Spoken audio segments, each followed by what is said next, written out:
Force of your bond, a power like life itself, unseen for generations, a dyad in the Force. How's it going, everybody? Welcome to another episode of DYAD in the Force. Another one. Coming at you with a new, faster, snappier transition. Welcome to episode 259. In the year 2000. The episode about just hanging out with y'all. Yep. Talking Star Wars, talking anime, talking games. Whatever you guys want to talk about, let us know in the chat. We'll talk about it. We also have another edition of Guess That. This time, we are going to be playing Guess That Starship.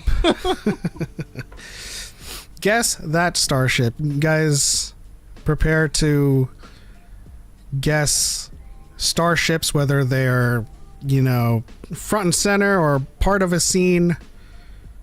Some of these will be tough, and I'm expecting and I'm hoping that some of these will be easy. We'll see. How's it going, Choco? It's going good. I was preparing a similar game. I was gonna spend the time as we ramped up, and then I ended up getting a bunch of work calls. So that's slowing me down a little bit, but rest assured, I'm gonna make it so that my game is big. So like it'll be a few weeks before we wrap all the way around to any repeats. Jesus. So it'll be a couple of weeks, guys, in chat for us to fully wrap around the game that Choco is going to make sure is big. Shout out to everybody in the chat. TikTok, Darth Angel, thanks for the likes. Shout out to Jedi Smark. My body is ready. I'm a spooky kitty. Illy is back. Welcome back, Illy. And Lord Goob, greetings, fellow Rada enjoyers. Rada. Do you enjoy Rada? I do. I do enjoy Stinky. He was cute. Ew. It's like say you enjoy what's his face? Bib Fortuna. Oh. It says Rada ? Rada the Hutt, our premier would-be a foil to Din Djarin in Mandalorian and Grogu, at least in the arena portion. And arguably the second hottest Hutt. Ooh, who's the hottest one? Boku. Come on, man. His eyes are beautiful. I don't know. Do you think that Slice Noodles is an honorary Hutt? I'm saying Hutt species. You know, she was close to being a member of the family, I guess. But yeah. Shout out to Dark Warrior, says hello there, and as we have been responding for 40 plus years.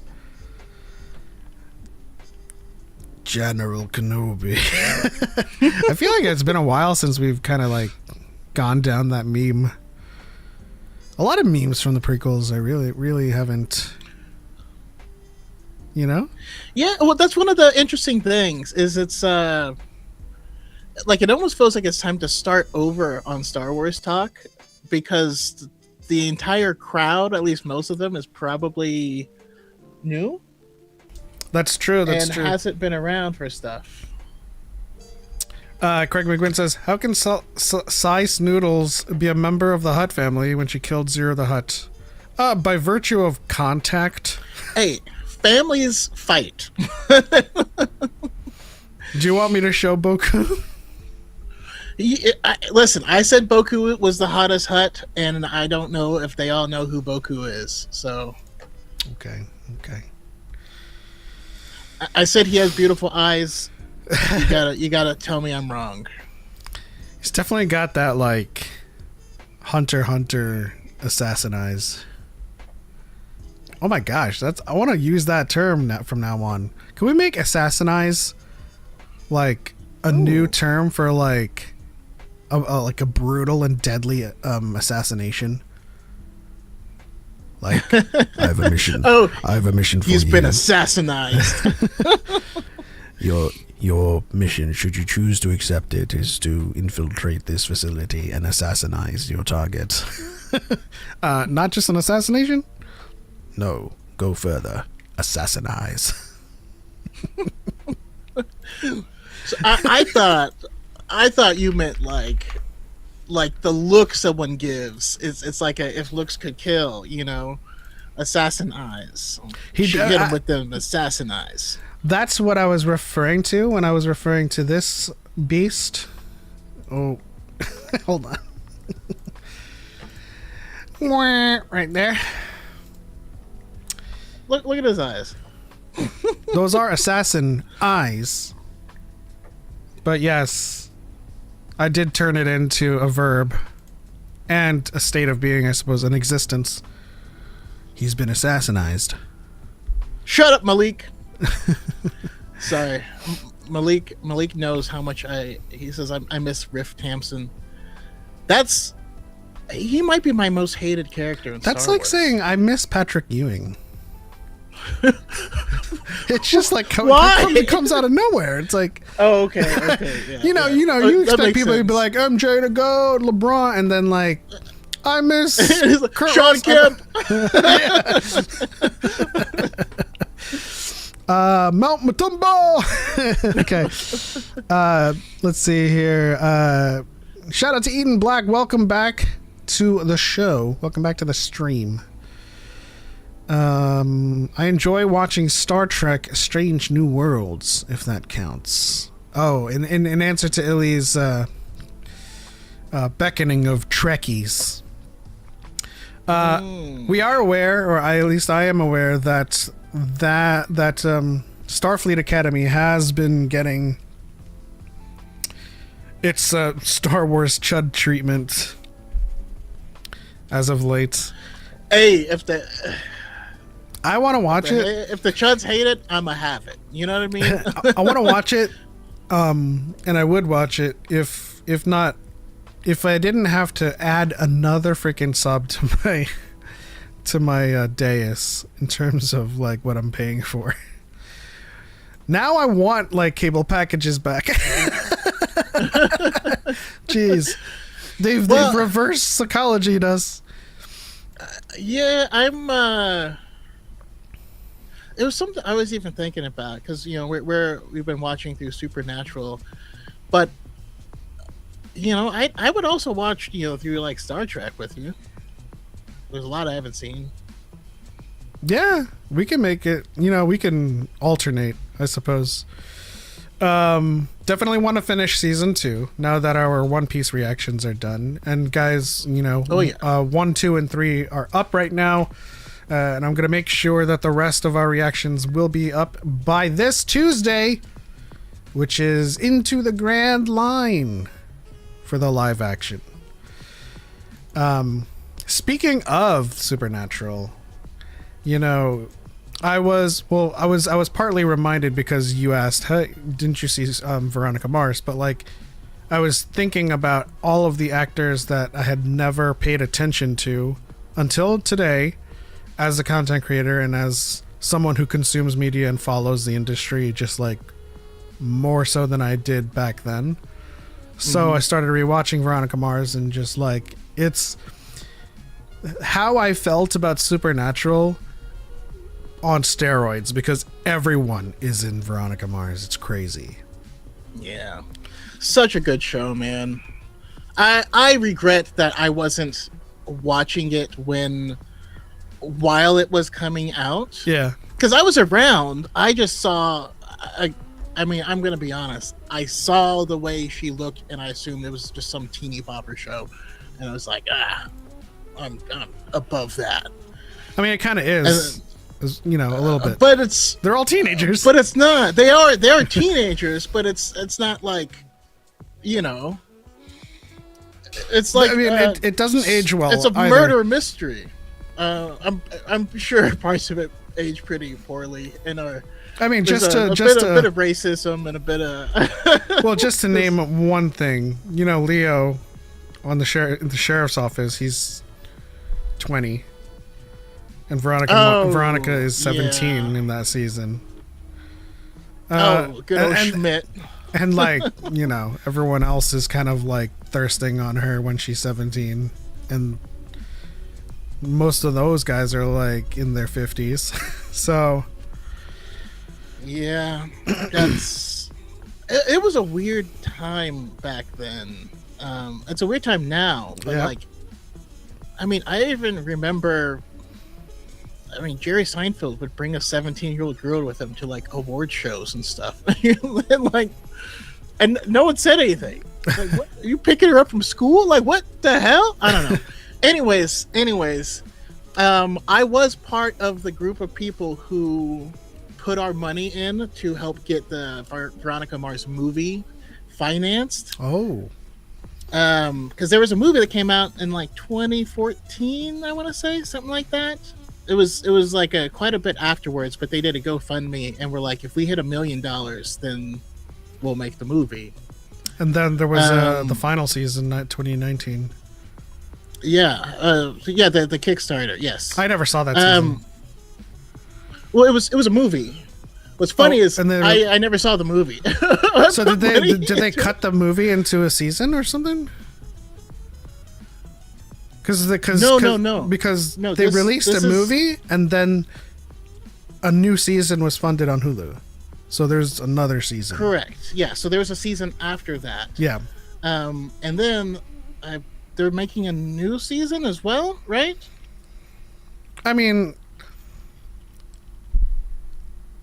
as I'm rewatching it, I am constantly just saying to myself, saying to the screen, like, open your own PI office already. And so, like, anything that happens in like contemporary settings where, Veronica is like a lot older, it's more, it seems to be more intriguing to me. Also, Dark Warrior 78, we are not ignoring you, but we jumped into Supernatural, neither of us having seen it at all. Although both of us being in the Super Hulock age bracket, just never took part in it, except for because except for Sherlock. Well, But, here's the additional funny thing about growing up with some of these shows is that back then we didn't have Netflix, Hulu, and all of that, right? So either some of these shows were fighting for the same slot and we kind of watched one show out of two, or like, you know, we didn't have access to like British shows, you know. So yeah, it's interesting to kind of think about how many shows we haven't watched, you know, that everyone's like really big on. Those are weird times, you know. Like if you didn't see it, then you just never saw it. You know what I mean? Exactly. And then you look back and you're like, oh look, there's 36 seasons. I feel sorry for TiVo. Yeah. That was you know what, it was such a wonder to pause a live stream or to pause a video stream. Oh, I don't need TiVo. I can do it on demand and pause this and rewind. Boop, boop. Boop, boop. Boom. Boop, boop. But it's funny kind of like in a retrospect, just like in Supernatural, looking at all of the tech that came out during the filming of like Veronica Mars. Like in the beginning of the series, she's on this like plastic ass iBook, and then like they've got their flip phones, and then she switches to a Sidekick, and then she's got the new metal unibody MacBooks or PowerBooks, and then you see her like using a tracker system on a Palm Trio. I'm just like, Jesus. What season does it get to smartphones? 5, 6, 7. There's only like three. There's only 3 or 2 years. At least from where I am in terms of my rewatch. I think it's 2000. I think season 2 came out in 2005. So there's 2 more years until that happens. Let's see here. God, I hate Logan. Sorry, it's just I hate that polycule. Like I love Veronica Mars, hate Duncan, hate Logan. It's just like, can you stop it? Can you just leave them?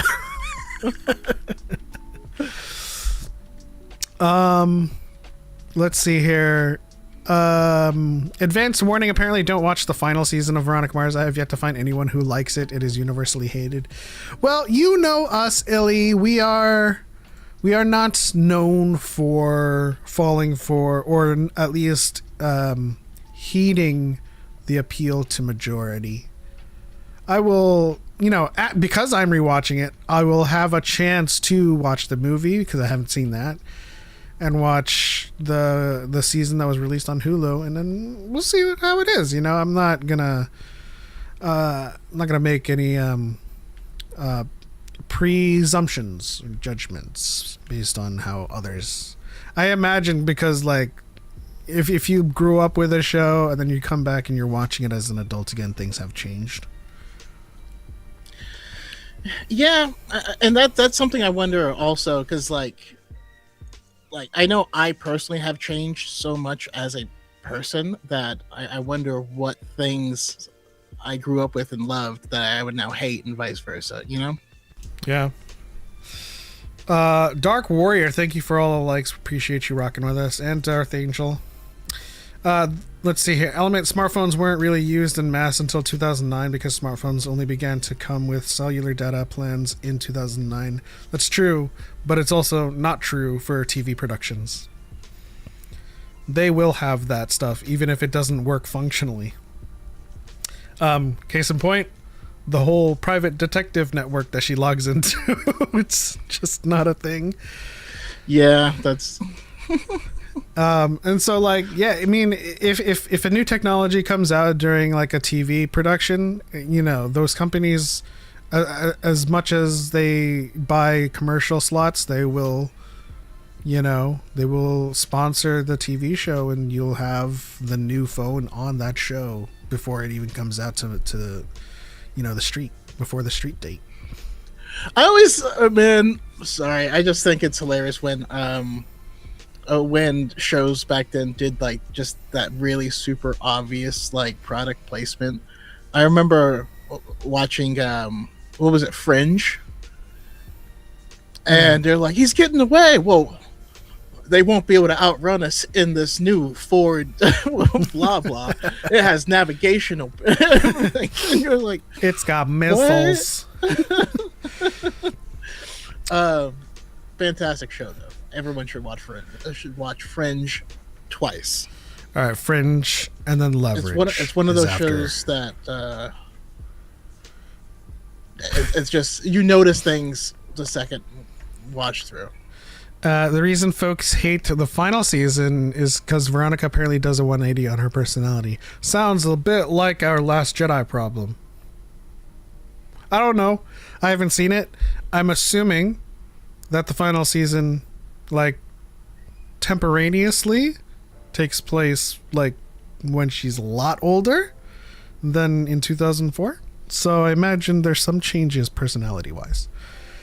That's something that I'm always prepared for when, like, a show comes back. Like, I think there's rumors also that Filoni is mustering the troops to do like a comeback for Firefly, for like a comeback season. I heard something about that as well, and like there's supposed to be an announcement like on the 13th of this month, like next Friday. So we'll see. We'll cover that, when it happens. Guys, but I saw something about that today. Yeah. If and it yes, does I have happen, seen the Leverage sequel show as well. If it does happen, just prepare yourself for not seeing Shepard Book. Okay, he's not coming back. But also prepare yourselves for Nathan Fillion to not be as spry as he once was. You know what though? Like there was a whole bit of time where just all the nerd shows really quickly, like shared a cast. Really quickly, like if you watch Nathan Fillion in like the old Firefly, I don't know why I said old because it's the only Firefly. In Firefly, when he's running like Mal, he's chest forward, and he's like very athletic. You watch Nathan Fillion in Rookie, he runs with his hips up to his shoulders, so he's like this. And I'm just like, yeah, you gotta compensate.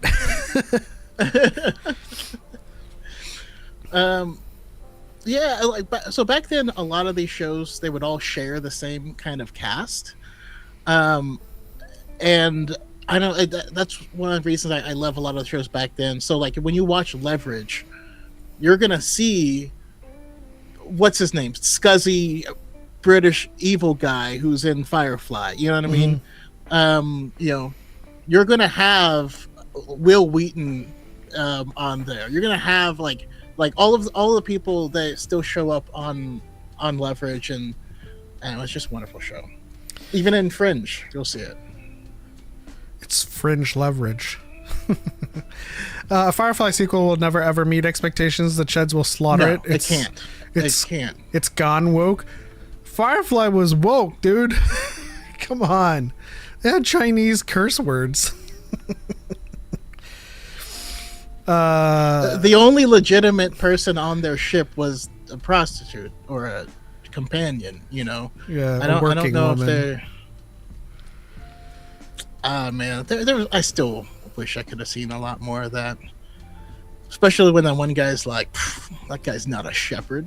I was like, Shepard's got some story too. Like, no, but what happened to Summer Glau? I haven't seen her. I haven't either in anything for a while. I mean, she got typecast in nerd stuff pretty hard back in the day, so I understand why she probably would take a step back. But well, I don't know. It's one of those things where you just don't. If you don't follow them closely, you don't know. I'm sure there's some people who know exactly where she is. But like, the first thing they're gonna latch onto is the female power fantasy with Zoe, being the man in the relationship. Yeah. I mean, just she's black, so that's gonna be problematic. I know it's always been. She still looks phenomenal, by the way. There's a lot of. I mean, listen, a lot of people are aging like fine wine, including Kristen Bell, who's like 2 years older than me. When I first, did you watch Nobody Wants This? No. Okay. When I first put it on to rewatch it, episode 1, I was like, "Are you like, you're like 22 here?" And then like now, she still looks the same. I can't I can't explain it. I can't science. The science am not make sense. Yeah, she was also fantastic in Fanboys. Yeah, just like Kate Beckinsale, she will never get old. Oh man, it's more like Zoe took the traditionally masculine role in the relationship. Yeah. That's kind of what I said. In more brutish terms, wears the pants. Wait, what? I just checked her IMDb. She was in Wu Assassins on Netflix. Oh, that's right. She was. Summer Glau was in there. Excuse me. Oh, okay. Yeah. I didn't. Okay. I didn't watch that show, but it was on my list. What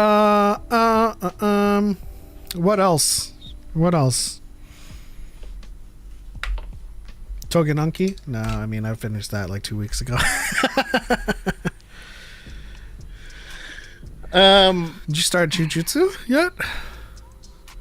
Did you catch up to One Piece yet? Did you finish your Guess That?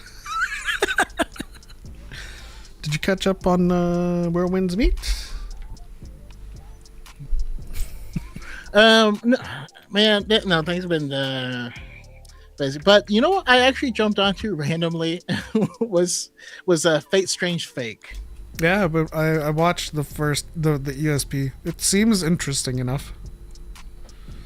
It's an interesting departure from the rest of the series, which the series itself never truly made sense. You know what I mean? In what way? I mean, in terms of continuity and its various iterations, yes. There's no. It's a very fractured, and it's a diaspora, as it were, of narratives. But this one goes wild with it. Yeah. And the animation's a lot different, and it feels a lot more.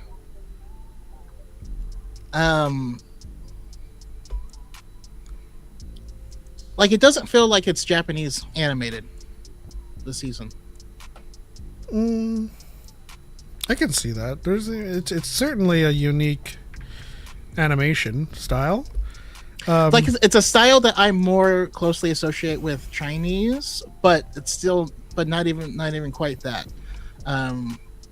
So I don't know. I think it's interesting, but it might just be a stylistic thing. I like the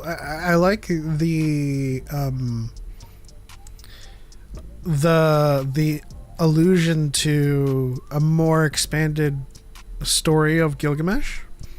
Hey, later Dark Warrior 78. Feel free to join us on the YouTube side next time. Yeah.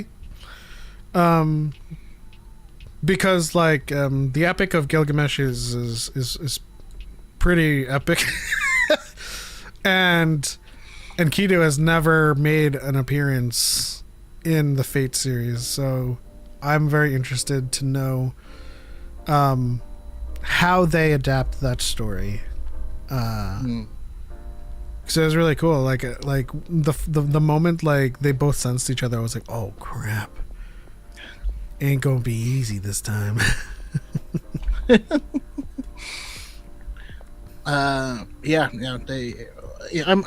just a few episodes into it. My goal was actually to get my wife hooked on the series. Okay. Because I think she would Well, I should like it, but I gotta start her off on Unlimited Blade Works. I think that's still the flagship, the flagship show. Mazina Machina says the Republic wouldn't have fallen if Jedi health insurance covered therapy. I actually disagree. I used to agree with that. But also they had therapy. Yeah, that's what we're finding out, especially in the expanded media, is that they actually had things in place. The problem with therapy is that, like, I honestly believe right now, the most dangerous thing in the world is men who refuse to go to therapy. and that's the problem. If they don't want therapy, it can't help them. You know what I mean? Like, you gotta. It's the old adage of you get what you put in. You know, you can't just see a therapist and then your problems are magically going to start getting better. Like, you have to tell the truth. You have to be open and honest, and so it requires a certain level of output from the patient. That will lead to breakthroughs. Yeah, I can't see a world in which Anakin willingly goes to a therapist, and if he's forced to, I can't see a world where he actually tells them the truth about anything. I can imagine a world where he does, but the way it's written in canon, he wasn't forthcoming, and he had no intention of actually. His therapist was Palpatine. That's true. Like, if you think about all of the things he opened up to and confided in, Palpatine was his therapist. Yeah, he told Palpatine all of his bad dreams and all the stuff. Yeah. And that's the worst case scenario, you know? Like I like to use the High Republic as an example because Elzar Mann faced similar issues with his impulsiveness and his tendency to tap into the dark side, and he asked for help, and they gave him a partner to go undergo counsel, and they went off and went off to a different planet and began their training and meditation, and he was truthful. He was open to the help and wanted to get better. But Anakin had too many secrets, and the only person he confided in those secrets with was Palpatine. Yeah, and like Keiju says, he went to Yoda too, but not the therapist he needed at the time. Which, honestly, if he had listened to Yoda, the galaxy would have been saved, and Padme wouldn't have died. Yeah. The problem is he already had someone who promised him, who completely lied and was like, "I'll give you the power to save Padme," and so he's like looking for a specific answer, and Palpatine's answer just sounded better to him. His answer was a lie. It's easy to lie and make it sound better. Yoda basically said, "Be quiet and don't think about it." Well, here's the thing. This goes hand in hand with what we're discussing right now. It requires participation on Anakin's part as well. And he was looking for a particular answer. Yoda didn't give him that answer. Palpatine did. But what Yoda told him to do was fine for what he was sharing, and that's what the Jedi teach: the acceptance of death, the acceptance of becoming one with the Force. Let go of everything you fear to lose. And Yoda's been training hundreds of Jedi for centuries. And another story that I like to point to is Midnight Horizon, where Cantum Sai wanted to experience love, and Yoda wasn't like, "Oh, love is weak. Like, don't pay it enough. Don't pay it any attention. Let go." Yoda was like, "Okay, go do it. Experience love. If that's where your heart is taking you, go do it." Yeah. he completely supported it. So yeah, and I think it wasn't clear enough because the Jedi practice non-attachment, but people think that means no attachments. People think that means no, you're not supposed to care about people, when really it just means it's the practice of letting go of the need to control outcomes, experiences. It's the perfect example. Just Eastern philosophy. The perfect example of how Anakin takes receives input is Palpatine asks him to spy on the Jedi Council. Jedi Council asks him to spy on Palpatine. He only has a problem with spying on Palpatine. Not only that, but Palpatine tells him he's the Sith Lord. So it's like, so the Jedi were right to tell him to spy. But he's still mad. But yeah, that's also the, it's a that's good the thing. bias. That's the bias of having an answer that you already want. It's a good thing I started page marking this, because as it relates to this conversation, I would like to read a quote that Choco put me up to, or rather told me, and I found and page marked. He sounds handsome. The core of Anakin's problem is that Jedi are raised from birth so that they learn to let go of everything. They're trained more than anything else to understand the transitional nature of life, that things are constantly changing and you can't hold on to anything. You can love things, but you can't be attached to them. You must be willing to let the flow of life and the flow of the Force move through your life, move through you. Also, double entendre. That's also a quote for the flow of the Force. Yep. So that you and Craig, no, I didn't forget. So that you can be compassionate and loving and caring, but not be possessive and grabbing and holding on to things and trying to keep things the way they are. Letting go is the central theme of the film. And somehow that's been misconstrued modernly into the Jedi believe you're not allowed to care about anything, which is weird. Did you forget that Anakin's frustration regarding him spying on Palpatine happened before Palpatine revealed his... Yeah, it happened before, but Palpatine asked Anakin to spy on the Jedi Council. I need you to be my eyes and ears on the Council. Yeah, so his wariness of the Jedi Council continued even after he found out that the Jedi were right to try and spy on this person, because this actually was the individual causing all the problem. Yeah, you're the Sith Lord, right? I'm the Sith. And then it goes on to Mustafar. From my point of view, the Jedi are evil. Excuse me? You have the gall to say that after you just slaughtered a bunch of kids? Anakin, the Chancellor is evil. From my point of view, the Jedi are evil. You killed a bunch of kids. And Anakin's like, oh, well, that was necessary. I don't know. How does that conversation flow? Listen, I love Anakin, but he's a psychopath. I mean, he slaughters a bunch of children, and then he goes home and hugs his wife, and you're like, man, you didn't even like take a breather. I don't know. Craig says the difference is the Jedi Council asking Anakin to spy on Palpatine goes against the Jedi Code. It does not. The Jedi spy all of the time. Most of their job is spying.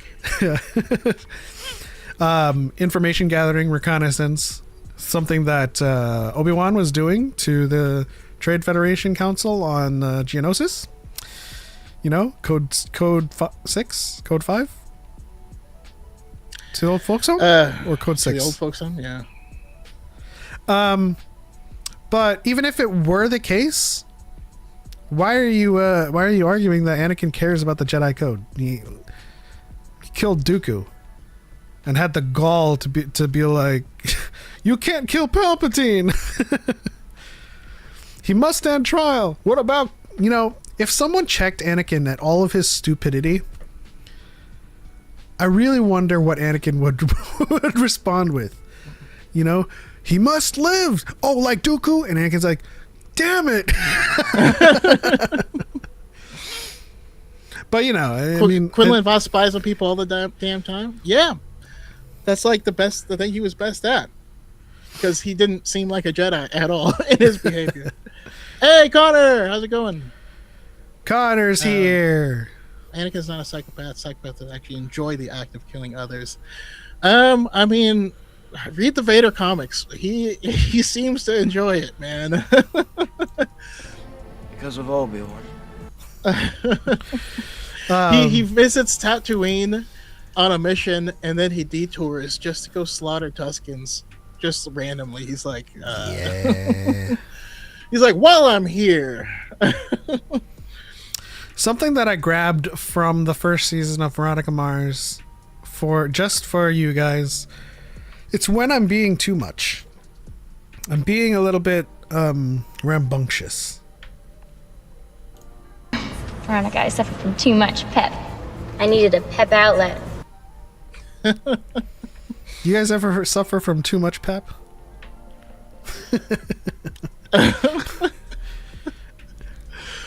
Yeah. It's good. It's a good one. No, but seriously, I want to do like a kind of like a Dragon Ball abridged version of like Star Wars, where like we imagine what Anakin's dumbass response would be to everyone checking him.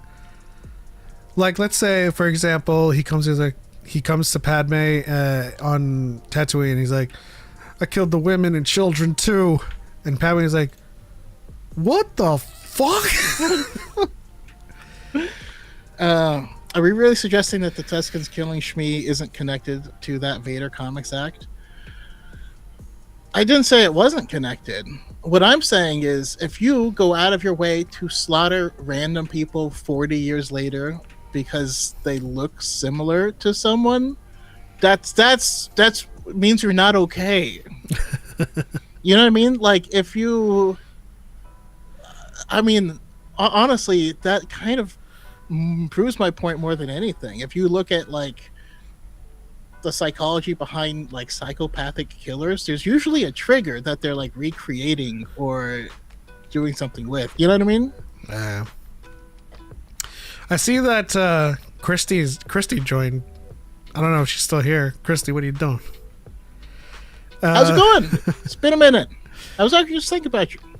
Damn, random thinking about Christy. Mazina Makina. Well, yeah, so I haven't seen it. You know, whenever I don't see or hear from someone in a while, I wonder if they're okay. You know. Mazina Makina says best theory is creatures of Dagobah celebrated Yoda's demise because he was an apex magic predator. That that makes me think of Luffy on Monster Island. He's just, you know, as soon as he like levels up enough, like all of the creatures are just like trying to be on his good side.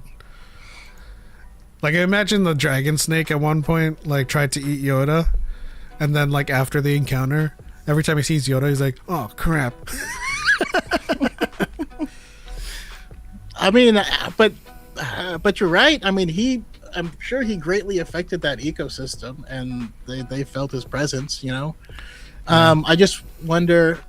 Because that's like my favorite part of the Tarkin book is the way, you know, he took over the creatures in the habitat behind their house and like manipulated them into like being his subordinates. It was crazy. Do you think any of those lightsaber blasters from the Vader comic are still out there in the current time? Like, I'd love to see Rey discover one in the Rey film. Oh, that would be cool. I mean, they weren't mass produced, and I highly doubt that it's like common knowledge, or it would have been passed down. I don't know. Well, I mean, I wonder if maybe there's like another. I mean, because the Jedi don't own kyber crystals, right? Mm-hmm. So I'm sure there should be other Force-sensitive groups that have interacted with them and maybe had a whole different like trajectory with them. Maybe they use them to power, shields or hats. Yeah. Or something funky, The thing is with Jocasta News saber blaster is that she inserted her lightsaber into it, which deactivated the magnetic field. So it was just bursts of her lightsaber. It wasn't, and so like it's not a blaster using a kyber crystal, it's just a lightsaber with like something that bursts out or pulses out energy. But I do agree with you. I think there's civilizations out there that could have been like, this crystal amplifies power. How can we use it? Yeah. I mean, the Death Star is a huge ass blaster with a kyber crystal, essentially. Basically. I wonder though, or this is kind of a side note. I'm disappointed that when Kilnaka pulled out his lightsaber, it was still roughly the width of a regular lightsaber. They have huge hands. I wanted to be a big old thick, you know what I mean? Like a big old thick lightsaber blade. To be fair, in the hands of Torben, it was kind of, chody. I wanted more blade girth. Oh yeah. That could be. I wonder if they have the ability to control that. Possibly through the emitter matrix somehow, or if they can control the magnetic field. Kyber crystals are basically just energy amplifiers. Doesn't Saw make one explode in Rebels? Does he? Yeah, there's a which always kind of bugged me because it was a big giant green crystal, and I'm like, why is it green? Remember, it was being delivered to the Empire for the Death Star. Yeah, there's still different colors of crystals.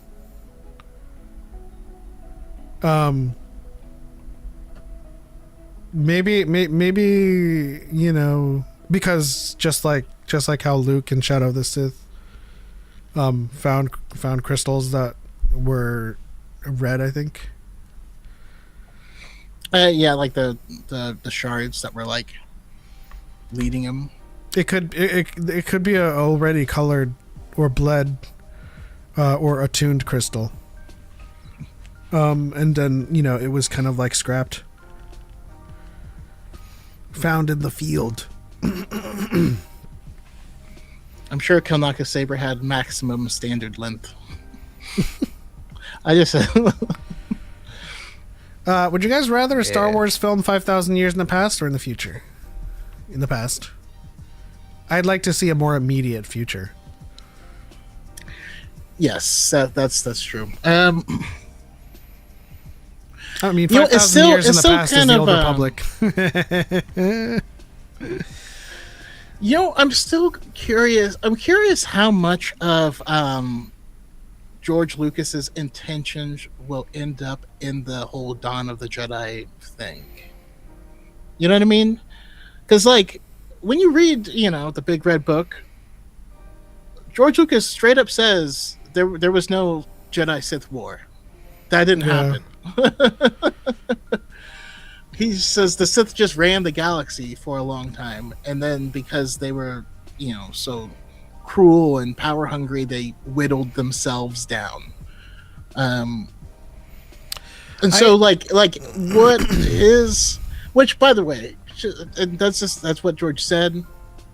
He does go back and forth on things, a bit. I'm just curious if they're going to honor that, There's a way to narratively finagle your way around that, because in canon there were the hyperspace wars, the Great Hyperspace War, and if George said there was no Jedi Sith war, you can probably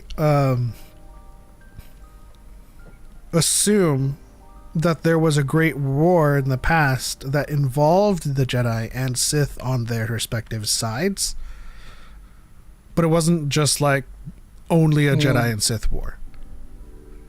And like Okay, yeah. the Sith were on like another Empire side, and like the Jedi were on the Old Republic side, and then by virtue of the Sith's infighting, much like what we know in Legends, that kind of turned the tide. Haven't they already gone against that with Malachor and Rebels? Yeah, I mean, there was obviously a conflict there. But I've learned recently that what constitutes a war is Subject to interpretation. it could have just been a targeted Well, you know, targeted strike. but you know, kidding aside, Choco's right. I mean, it could very well have been just an assault on that temple. You know, they were making a weapon there, and so the Jedi struck that temple, and the weapon went off. It doesn't have to be part of a larger war, because we do know for hundreds of years the Sith religion was banned, and there were Jedi hunters, or hunters of Sith. They were hunting Sith. Yeah. And by the way, if the Sith were kind of ubiquitous throughout the galaxy, it would actually lend a lot of leeway to certain things, like there being a Sith shrine underneath the Jedi Temple. Of like, no, there are these spots that have been tainted by the dark side all over. We put our temples here to protect other people from discovering them. Yeah. You know, and not be like, you know. Here's your reminder to give the stream a like if you haven't already. Appreciate the support. Thank you to E.J. for the up arrow. I don't know what that is. Or is that? Nothing can stop me. I'm all the way up. What song is that? As funny you said that. I was thinking, what song is that? Because I'm hearing this saxophone thing going on with our music.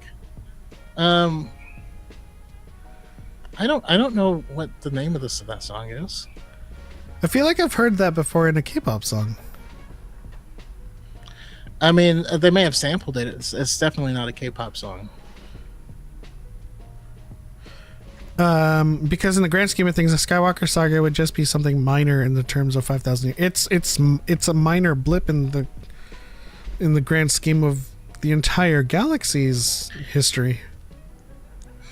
Yeah, that's actually something that I and no, I mean, if you feel however you want to feel, right? But I think that's good. You know what I mean? Like, I don't think the Skywalker saga should be the end-all be-all for the Star Wars universe. I think that there was a massive conflict that threatened to destroy life in the galaxy, and through the Skywalkers, it was fixed. But I don't think that means that there should be no other conflicts, or that was even the largest one. You know, I still love the idea of like, of someone like a Darth Kreia out there who sees things differently and wants to destroy the Force. You know what I mean? Yeah, I mean, I've always said that in the grand scheme of things, from the beginning of, I'm not going to say from the beginning of the galaxy, but from the beginning of the stories that we have at our disposal to what we have either in Legends or canon, 25 years is a drop in the bucket, you know, or drop in the pool, essentially. And it would be a disservice story-wise to think that Anakin is the only special person to ever have existed in the galaxy.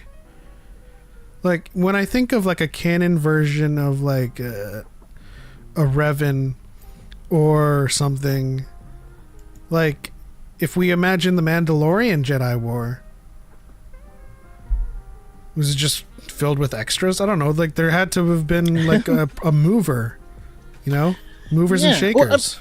I mean, just kind of like, hey, in our world, we have cool Viking stories, but we also have cool like Roman stories. You know what I mean? Yeah. Like, I don't know.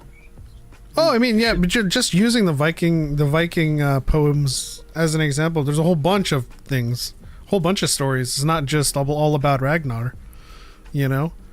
In the case of like Romans and Greeks, there's a whole bunch of legends. And so, like, if you think about storytelling and you assume that Anakin was the only chosen one, or at least the only agent with which the Force acted throughout all of time, that's just conceited. Okay. I know I've been saying totally random. This is a totally random thought. But the next thing that I truly want, give me the Mandalorians, but with a book that is the legends that they have over time. And I just want like that book. Yeah. You know what I mean? Like, this is the legend of Mandalore, this.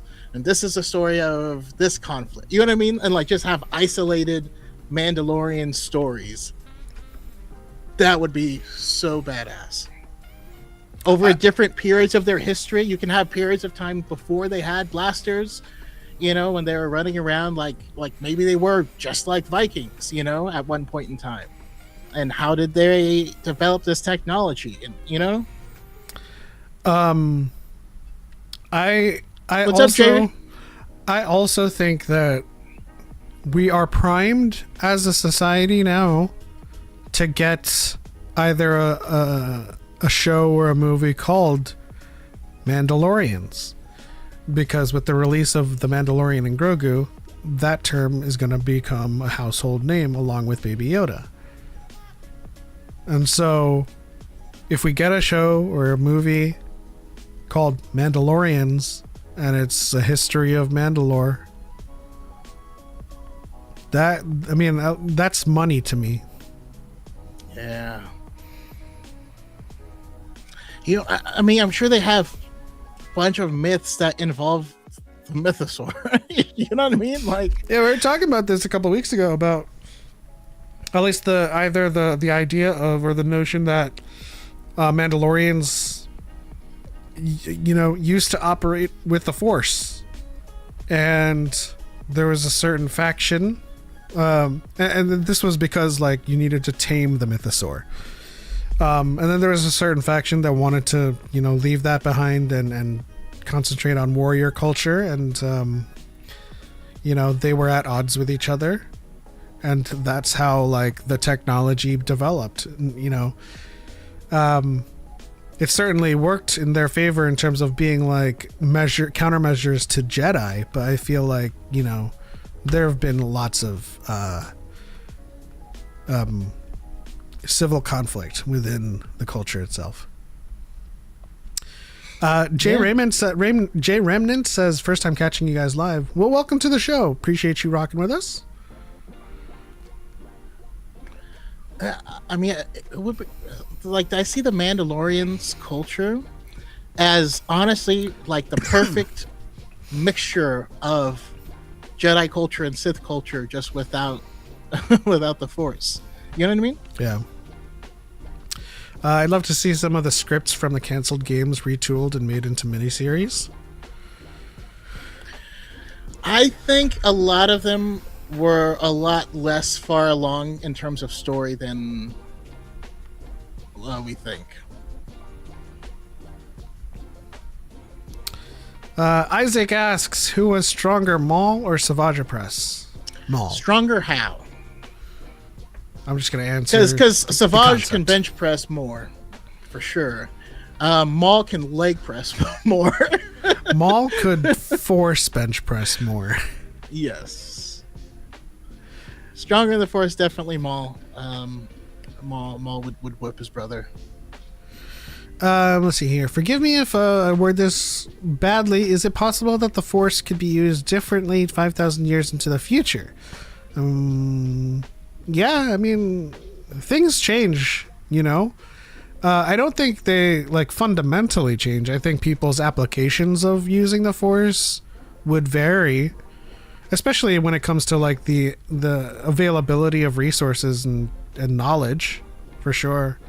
Like, I'd imagine if like all of like the Jedi scripts, like if they didn't survive with Luke and then now Rey,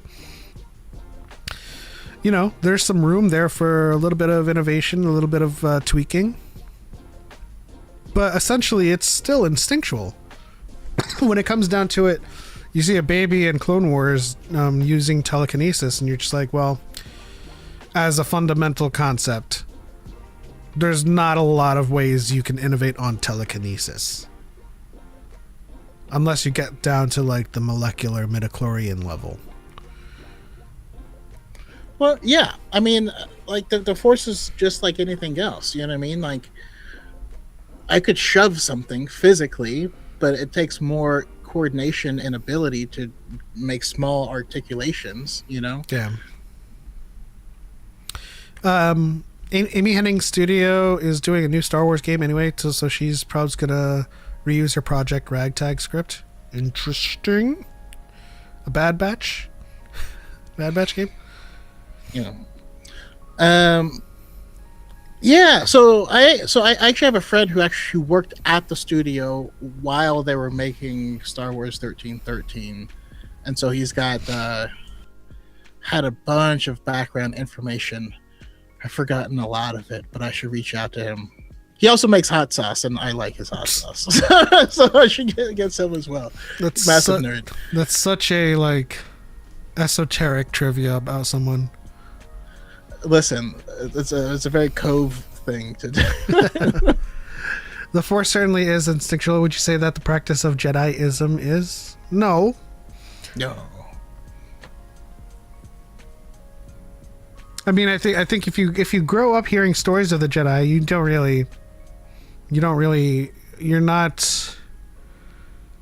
I suppose you're not susceptible to the way that what they teach about the Force and their connection to it and how to serve the will, as they have like learned to do over centuries. And that's also why I do think it makes sense to start out with a galaxy that was overrun with Sith, because it's very easy to be selfish and make selfish choices. You know what I mean?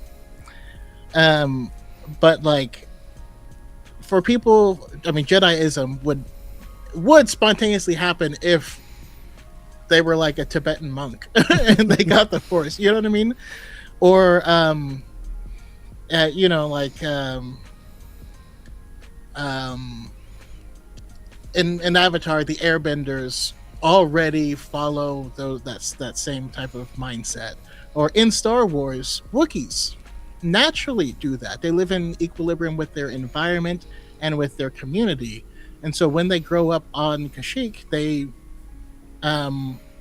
learning to let go is a big part of their culture in general. And so that's why they actually don't take Wookiees that young. The Wookiees are like 40 when they take them, which is still pretty young for a Wookiee. Yeah. Which makes me wonder, how old is Gunji? Because Gunji could be like 50. I don't know if they have a canon birth date for him, but probably not. I'd imagine you're around where I would guess Gunji is. Like, thinking about long-lived species, including Yoda, we have an example of Grogu, which is infantile for the first 50 years. So if we think about the lifespan of a Wookiee, which is what, half of Yoda's species lifespan? 600? 500? Yeah, I don't know what their lifespan is, to be honest. I know Chewie's 200 when we meet him in A New Hope. Yeah, if I were to complain, if I were to compare Grogu being like adolescent, a little after 50 years old, then I would say Gunji is like 35, 40 during the gathering. I thought Wookiees had like a 400-year lifespan. I thought so too. I just can't remember a specific source, so I didn't want to say it. But that's where I'm coming to naturally. I just don't remember where I learned that from. I know that Chewie, by the time of Rise of Skywalker, is like what, 300 something? Rise of Skywalker? No, I mean, no, he's like 250. I mean, No. what is that? Yeah. And he looks great for his age. We never know. Oh my gosh, this makes me think of like the meme of like on TikTok and Reels of like when owners of dogs with like huge coats like completely shave it and it just looks like a completely different like creature. Yeah. Could you imagine how Wookiees look without all the hair?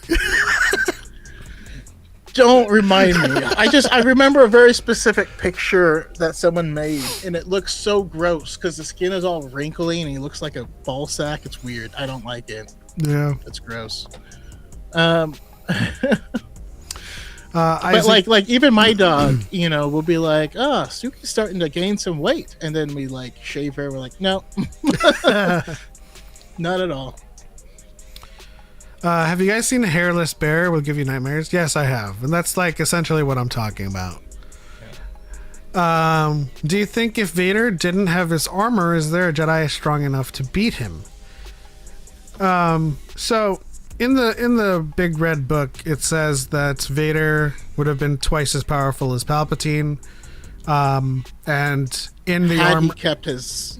yeah, Oh, go ahead. and when he loses his limbs and is more robot than human, he is about 80% of Palpatine's power, so he is weaker than Palpatine. So thinking about being twice as powerful as Palpatine, without like treading into like the useless scaling things, just thinking about what like Palpatine's capable of and kind of imagining something of like orders of magnitude. I don't know. I mean, I imagine there's a chance there's someone strong enough. Yeah. I mean, X-Core makes a good point. It all depends on Obi-Wan whoops his ass on a daily basis. yeah, which was my next statement. It depends on what kind of day Anakin is having. You're not at your best 100% of the time. LaFlop will tell you that. I got jokes. You'll never see MJ do airball a free throw. That's all I'm saying.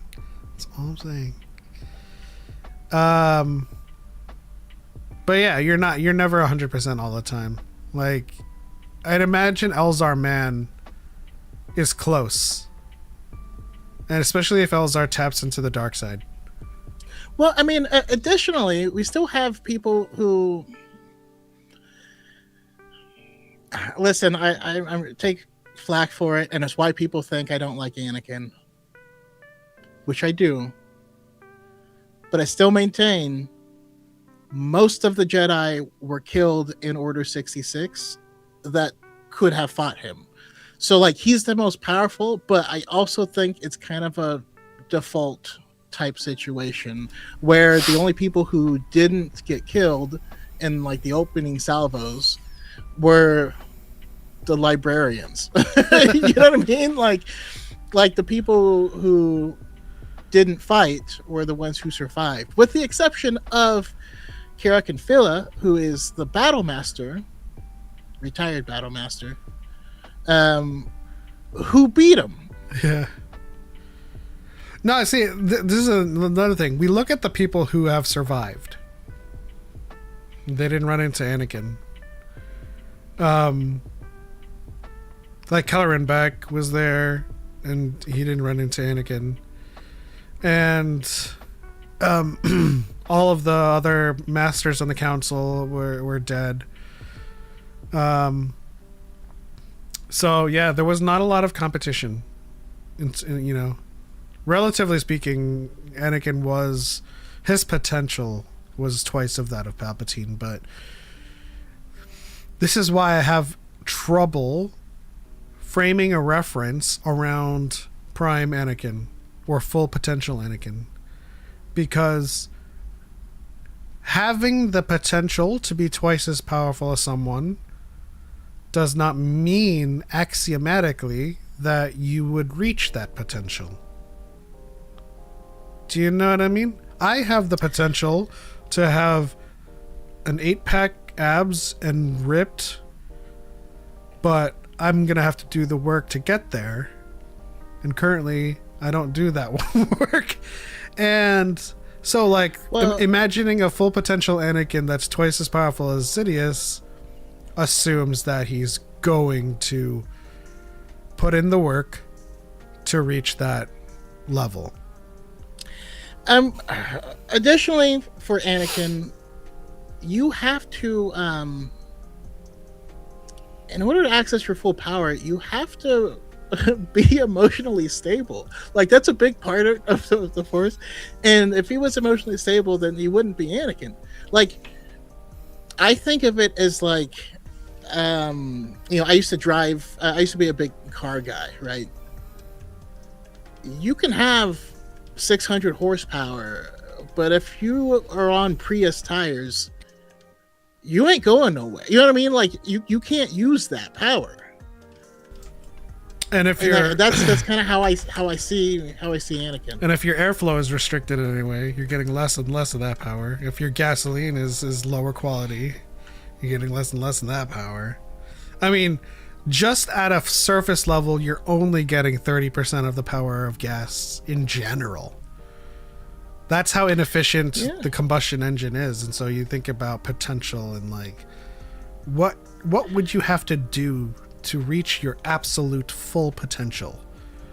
And you know what? I mean, I actually think cars are a really good analogy for this because, like, even if you get a car that has, let's say your car has 500 horsepower, you don't just start at 500. You know what I mean? Like there's a whole horsepower curve. You have your torque curve. Like, there's more to it than just like a peak number, Gage, that's actually canon. You do lose your potential as you have lost the amount of midichlorians within your living body. Yeah, one place in canon you do see that is in the Age of Republic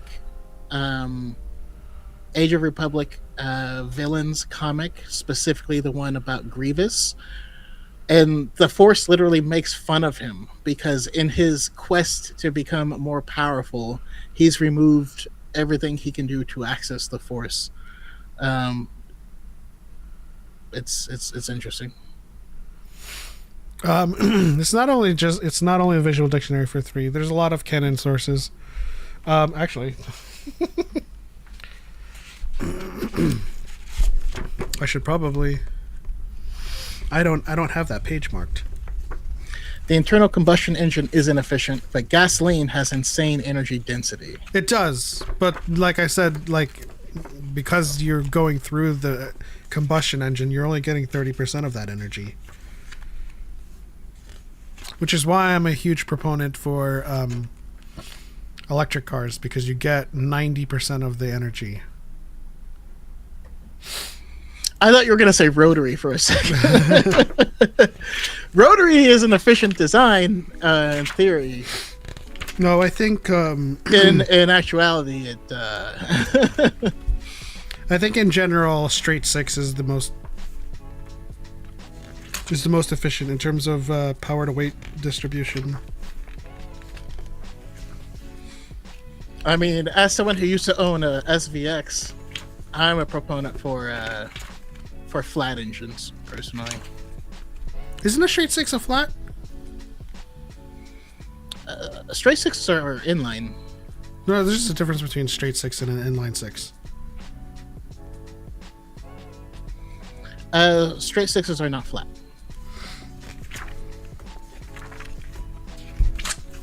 I'm actually looking for the quote about Anakin losing limbs. So bear with me. I feel like that limb question is also implicated in the Darth Vader comic when Vader's form has his limbs returned in that dark side hell landscape. Yeah. Agreed. I do think it can be confusing though, because like in Jedi Survivor, we see Dagan Gera with a force arm, but that's not really his arm. Were you answering the Dagan Gera question about what if he can do? If Dagan Gera can do what he did, wouldn't Vader just be God mode without the suit on raw emotions? Is that what you answered? No. But Dagan Gera, it was visualized as having a force arm, but he didn't really have a force arm. You know what I mean?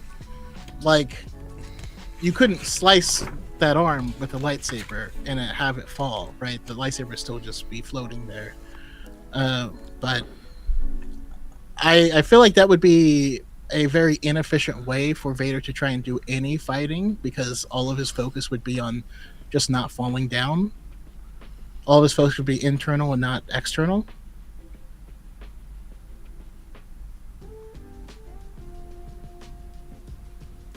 Jay Ramnan asks, did you guys engage the High Republic books? If so, any broad thoughts? It's worth it. Do it. Those are my broad thoughts. They're all fantastic books. It's become my favorite era. I think the character work in that era is the best. I think when it comes to writing out action set pieces, the Old Republic is better. But yeah.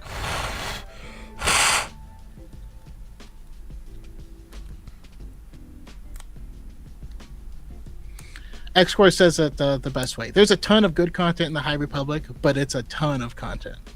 It was an ambitious project that honestly may have been a little too ambitious, because once you fell behind, it felt insurmountable to try and catch back up. And then you start to lose motivation to catch up. Yeah. Wait, why are these?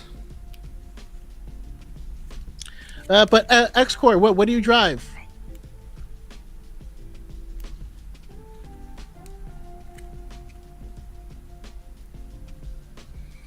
Cascading content waterfall, yeah.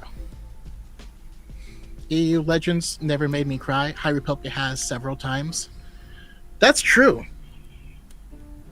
I've never cried in a Legends book.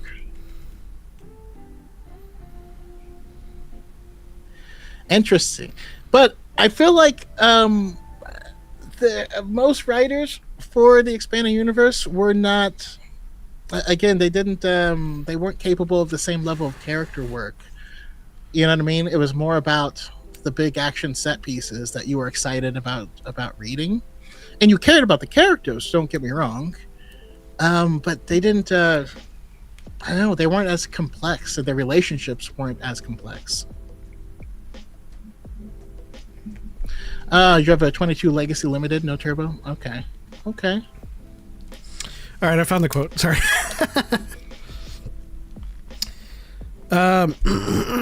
It says here, Vader was going to be extremely powerful, but he ended up losing his arms and legs and became partly a robot. So a lot of his ability to use the Force, a lot of his powers are curbed at this point, because as a living form, there's not that much of him left. So his ability to be twice as good as the Emperor disappeared, and now he's maybe 20% less than the Emperor. With Luke, he can get a more primo version if he can turn Luke to the dark side. Luke is faced with the same issues and practically the same scenes that Anakin is faced with. Anakin says yes, and then Luke says no.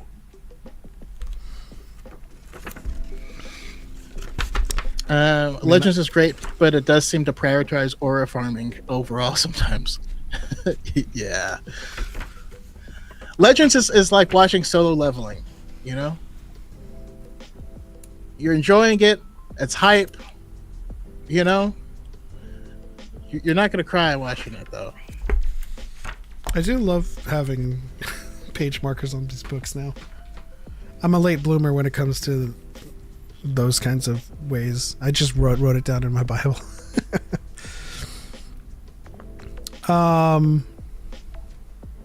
So yeah. I hope we get a post-Tross initiative like that of the High Republic. So do I. That would be amazing. X-Core, I used to have a heavily modified Legacy, and it was a beast. But it looked like a mom car, and it was all beat up, and it was amazing. It was a 1992 Legacy Turbo, Legacy GT. It's amazing. I was a racer. Racer on a budget racer. Yeah. Well, I mean, my car, it had the same motor that Bunta had in his B-22. Oh, but I wasn't on that level. I drove a Prelude. A Prelude with a Gretty exhaust. The H-22? Yeah. Yeah. Gretty exhaust, AEM, cold air intake. I forget what kind of headers I put in there, but like, it didn't really get too far with like, kind of like swapping things out. I also had a supercharged Honda Civic. It was 2000. Damn, that's good. That's good. If they release the Civic in an electric, I might think about it. Well, I already know what car I want next. I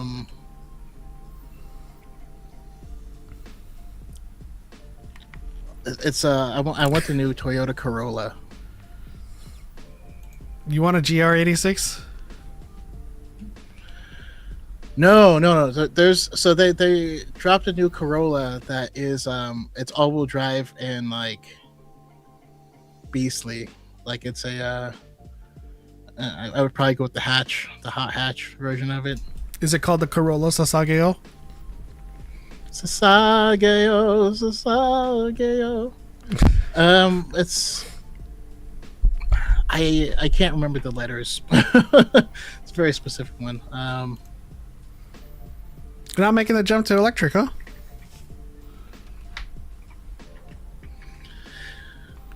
After seeing what they have in China for electric cars, I just can't buy one here. You know what I mean? Like, that's money on the table, though.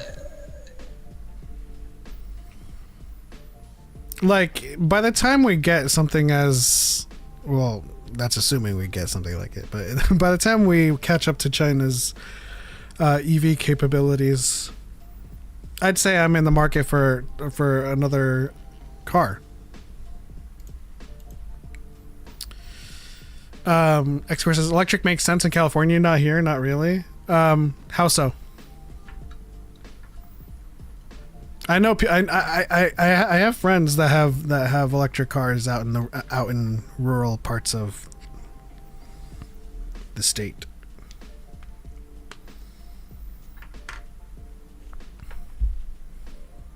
But this is also like on the heels of solid state battery blades that are coming with the new ones, which is like purportedly 900-mile range with like 5-minute charge times. So, you know, when my Satile matures and kind of gets at the end of her life, you know, I think it'll be time for me to get a solid state car. But I make it and move on. You're gonna move on to a Bastila?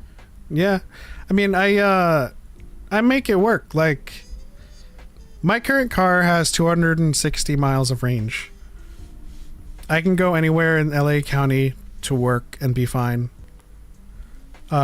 I visit Choco, and I just hit up the supercharger to go back home. It's you know, I know that range anxiety is real, but also like it's not that big of a deal.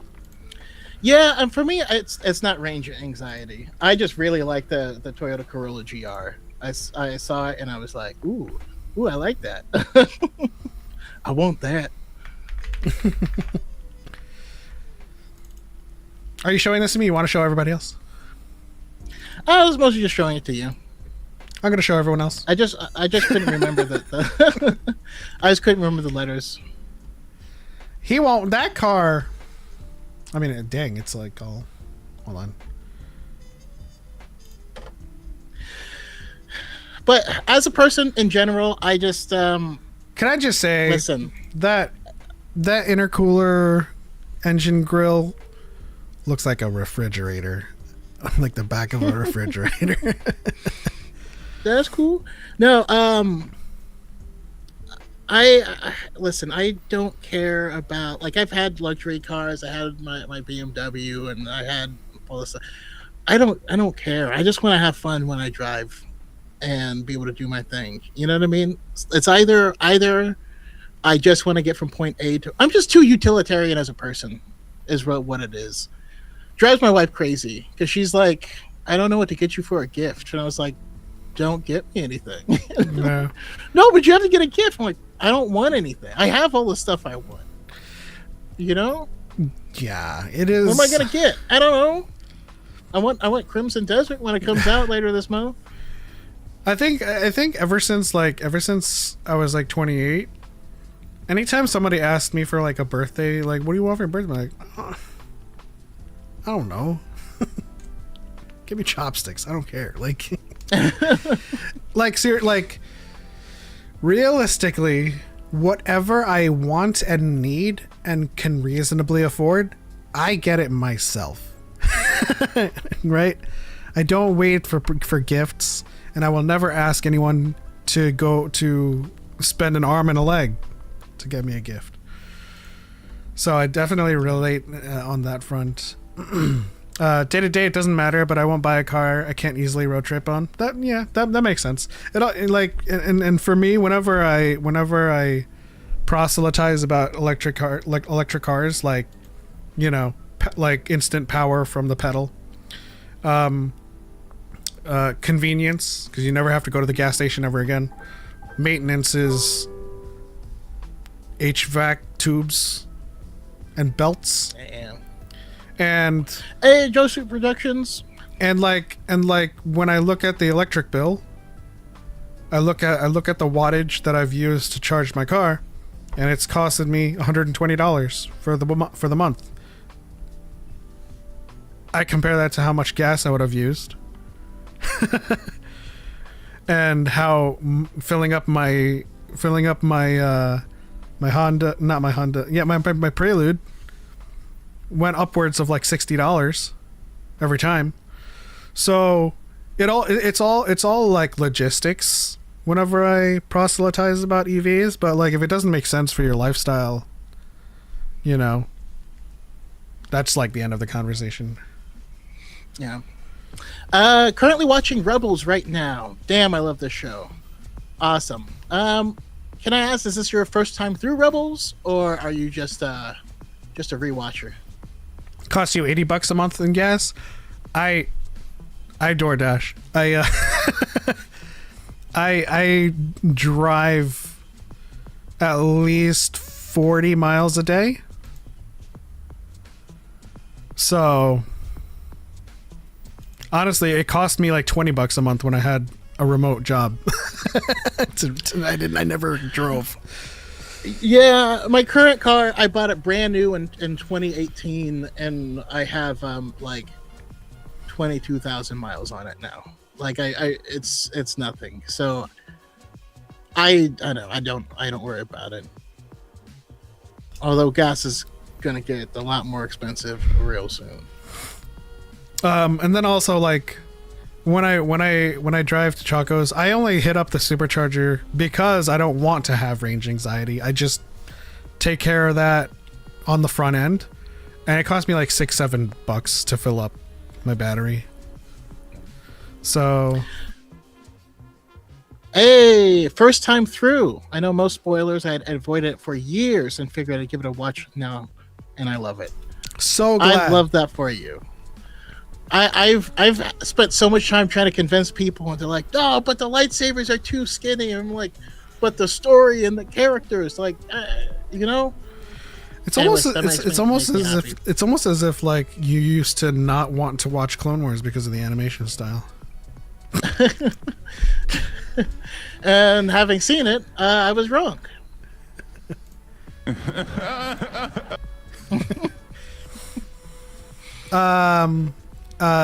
6-7 to go that far is better than most cars by a lot, especially at gas prices. Yeah, I mean, Choco is like 80 miles away, so that's like a little under 200 round trip.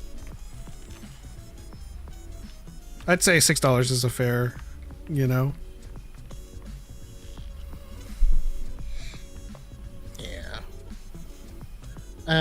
But we do need to do something soon. I need to head up there.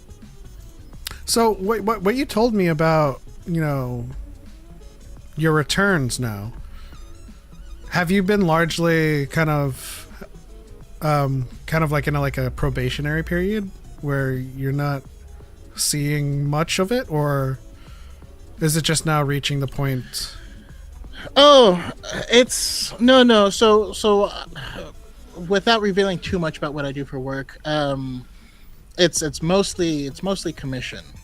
Yeah. And so you have to, have built up a pipeline, and then there was like one really, really slow month, and so I do have like a minimum that I have to hit. That if I don't hit, it carries over. Whatever I don't hit carries over to the next week.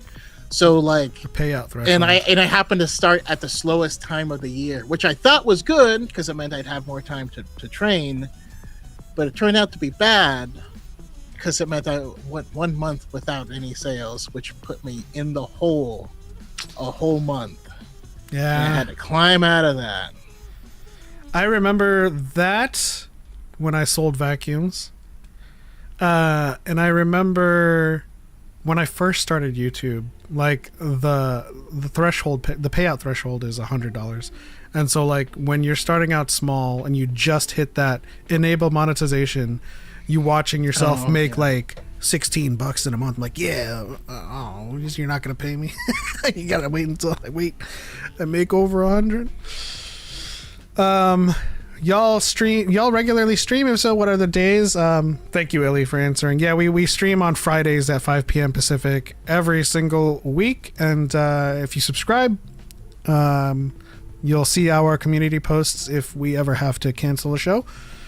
This last Tuesday, I brought back our game stream, and I played a bit of Resident Evil 9 with everybody.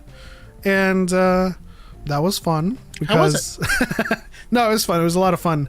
I'm actually really enjoying Requiem. There was a moment with the live stream where I ran into a big guy, and avoidance is the first option. So I thought he was busy. I was like, okay. I tried to go into this room, which apparently he just doesn't like it if you try to go into the room. So he's like, next. And then he starts running at me. I'm like, oh. And then I took out a big gun, which is supposed to be your lifeline. I shot him in the head, and he tanked that shit. I'm like, what the hell? And the chat was like, did you miss? I'm like, no, I didn't. I hit him straight in the head. There was also another point where I was getting chased. I completely missed the door, and I was like, oh no. And I just ran into a corner and died. Good times. Good times.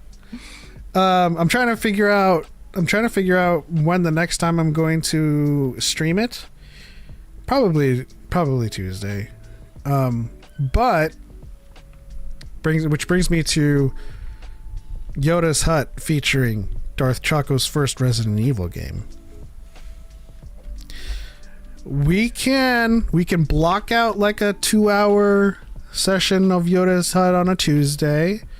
Hop into Discord, and you can share your gameplay. I'll handle all the streaming, so you don't have to worry about, performance overhead. And we'll just have the chat in the background, and, I can help out with, like, any of your questions, because I have watched a lot of, like, first time playing Resident Evil, and just, like, it is so convoluted. But we'd have to vote on it. Chat, let us know if he should play Resident Evil 1 or if you should play the remake of it. Should we spare him the the clunkiness? The jank? Yes. We would. If I play it, we're definitely sparing me the jank. I'm sorry, I can't do it. I went back to try and play. What game did I try to play the first one of again? Assassin's Creed was one of them. And Uncharted 1. And like you go to jump and then you just like jump 90 degrees the other way and just die all of the time and you're just like, oh my god, why? I can't. Oh, it's kind of like those platformers like Uncharted, where it's like you wanna jump straight back and do like a cross jump, but then you just jump to the side and you just fall off. RE1, but I would say no tank controls. Is there a RE1 remake, or is it just like the GameCube remake, the Zero, Resident Evil 0? I forget, because I know that 2 has a remake, I know 3 has a remake, I know 4 has a remake. What's tank controls? I have no idea. So tank controls is left and right controls your turning. Up is forward, down is back. So like depending on where the camera angle is, up is always making your character go forward. So just imagine a top-down camera. Pressing up would make him go up in relation to the camera, and then pressing up and left would make him turn left. And if you keep on holding if you keep on holding up and left, you will eventually turn around and start moving down relative to the camera angles, because up is always forward and left and right is always left and right from the perspective of the character.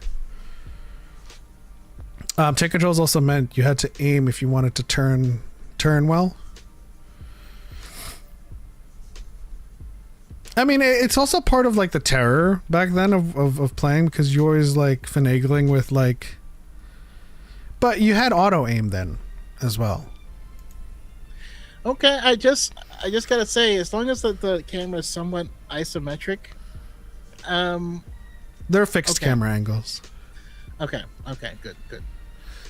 Because old games like that, some depending on how they work, they get me car sick and I can't play them. Let's see. RE1 remake was 2006, also on GameCube, and it also has fixed camera angles but no tank controls. Yeah, that's what I was thinking. Wait, no, isn't there a more recent Resident Evil remake? I think it's Resident Evil 7 remake or something like that, or 2 remake. What's today's main conversation? Honestly, there's not really a main topic. There hasn't been any crazy Star Wars news, so we're mostly just hanging out and talking about whatever the chat wants to talk about. So, Stu Manters, what in Star Wars has you most excited? Toss it out there. Resident Evil 4 is the most recent remake. No. Okay, it is. It is would 2002. Try it if we could also get Aggie here for commentary. I'm gonna try our best. I'm still bitter that the one time I got her to come on, I couldn't make it.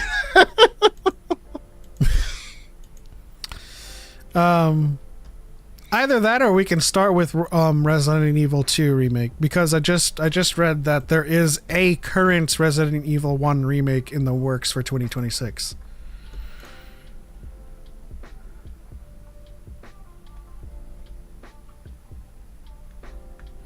So, and here's the thing about having him start on the RE2 remake. Chronologically, it happens concurrently with Resident Evil 3, but after Resident Evil 1, but it's a different perspective. So Resident Evil 1 takes place in Arklay Mountains of Raccoon City in a mansion, and Resident Evil 2 happens in Raccoon City.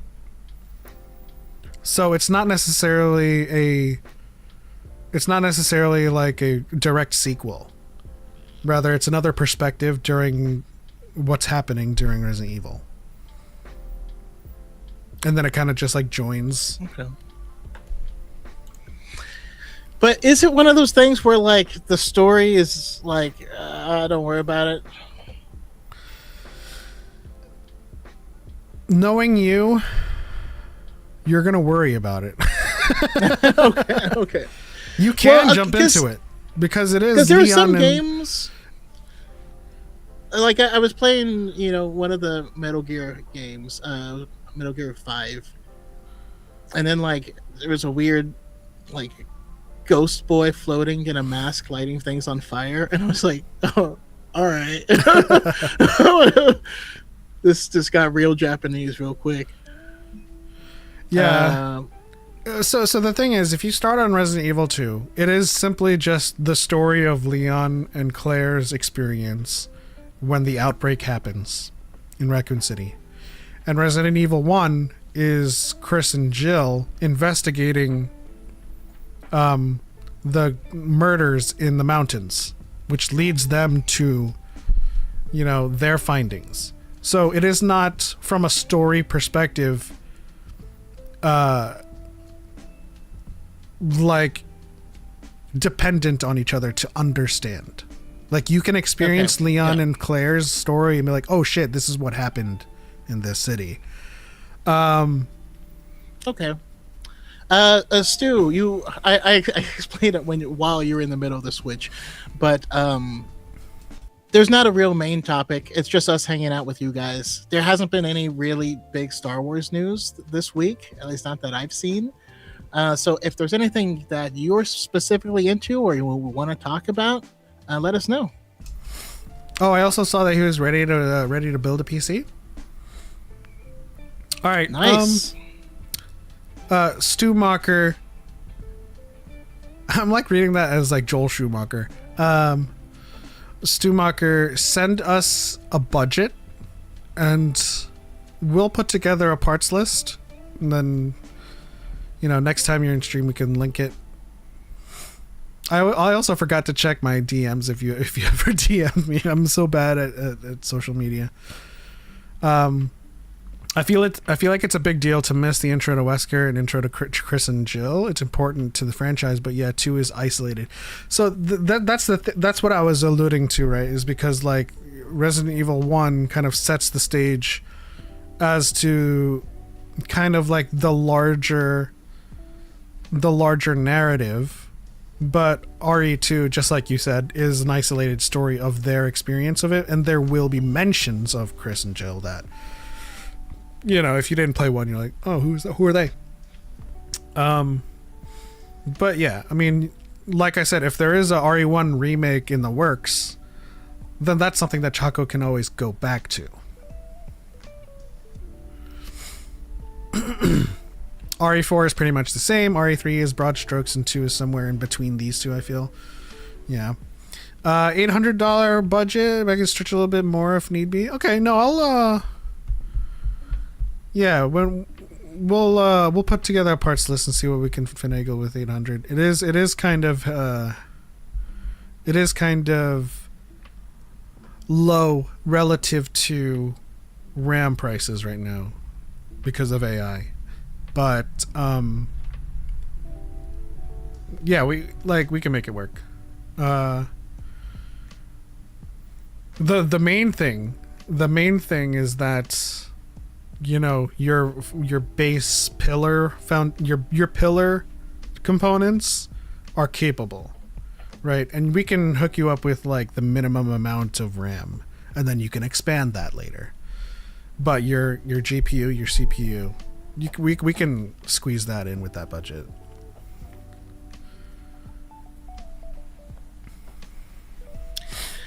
Yeah, I'm sitting on like 128 gigs of DDR4 that I can't use.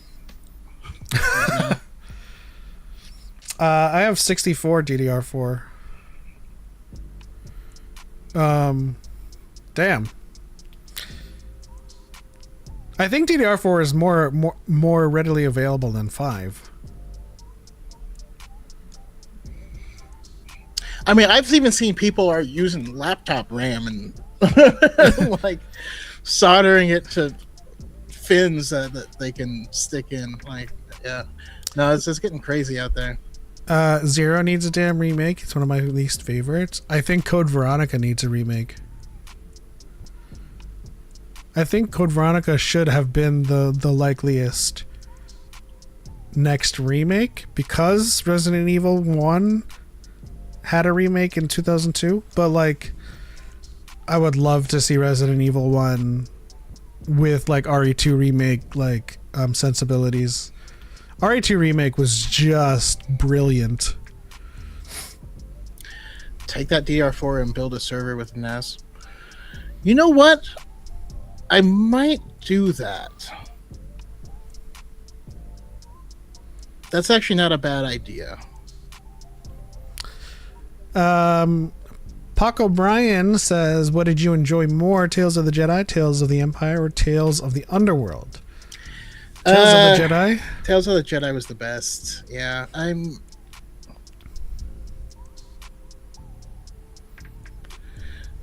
it's the other ones had like moments that I really liked. I know, I just felt a little let down because it feels like they should have like a more substantial through line. Like it feels like the vignettes are too isolated. You know what I mean? Yeah. What was your least favorite? I think Underworld. Tales of the Underworld was my least favorite. Eaton Black says, I'm rereading Windig's Aftermath series. Those books go hard, underappreciated in the fandom. I struggled with the first one, I fully admit, but I did enjoy them after that, especially Sinjir Rathvelis. I think that character is a gem. But again, he felt a little ham-fisted in the first book. Long story, or at least to put it succinctly about Tales of the Underworld, I feel like they tried to say a lot about Ventress, but they didn't say anything at all at the end.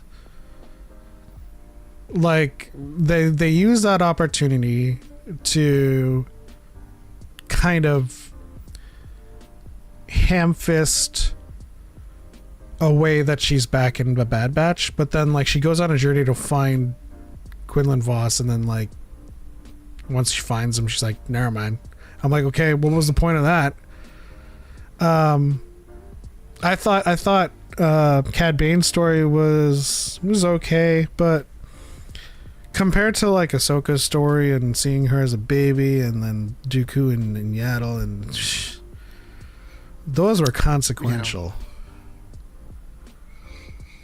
You saw how Ahsoka was trained, and you saw that how that was reflected in in her escape, and like there was just more spirit, I don't know, more heart, more connectedness to the greater narrative in the first one.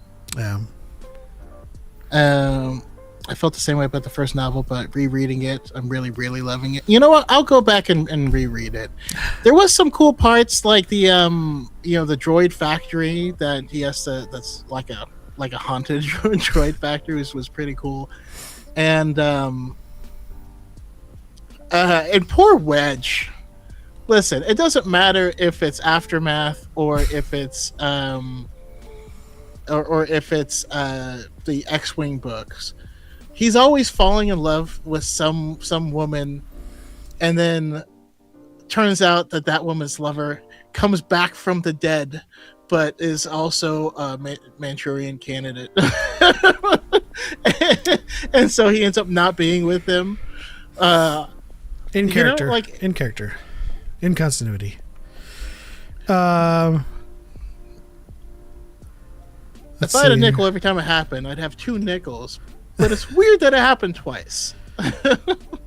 Also, reminder to if you guys want to support this stream, the best way to do so, is to give us a thumbs up and like the stream.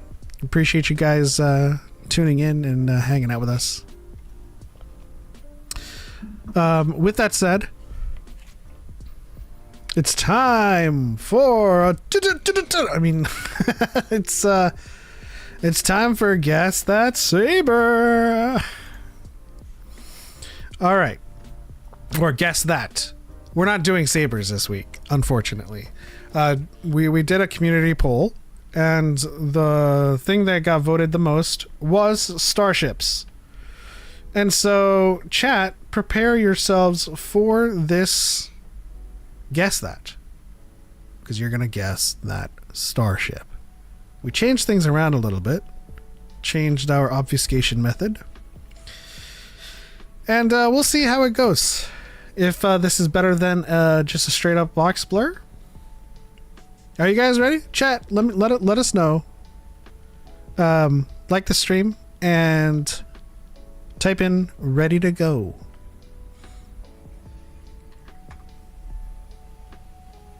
Choco gets Choco, you should play using the stream playback instead of the screen that I'm sharing with you. Just so you're guessing in the chat with everyone else. You know what I mean? Who's that Pokemon? The meme, it's Pikachu! And then it's like Charizard. No! I'm gonna be bad at this? I don't think so. I didn't obfuscate it too much. I like tried some pretty extreme levels of pixelation and I was like, dang, like that's just a gray box. Pseudo ready says archive redacted. Okay.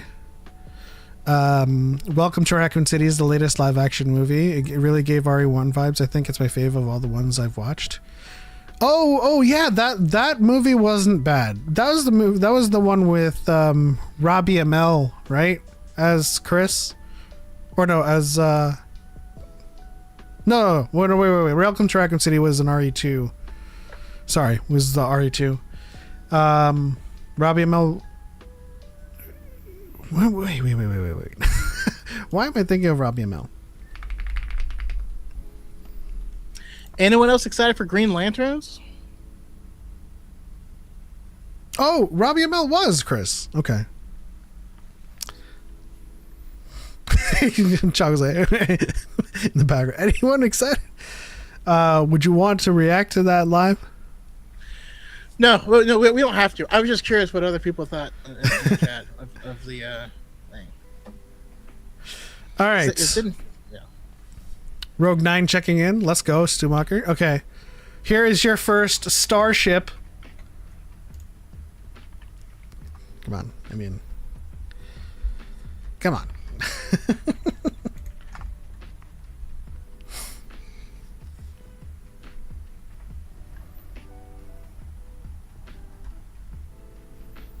Ooh.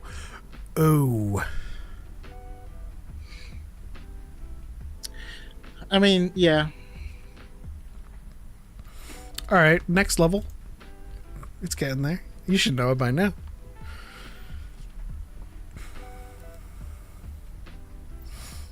How is this version of obfuscation? I think it's better. Well, but I'll have to see how the other ones look because this is just a ship and no background. That's the other true. ones, it was really easy to, like I said, just tell the color grading and get the answer. I mean, we had to start easy, you know what I mean? Great job, everyone. That is Poe Dameron's X-Wing. Let's see. I mean, everyone got X-Wing correct, but yeah, that's for sure. Poe Dameron's, to be specific, at T70. All right, the next one.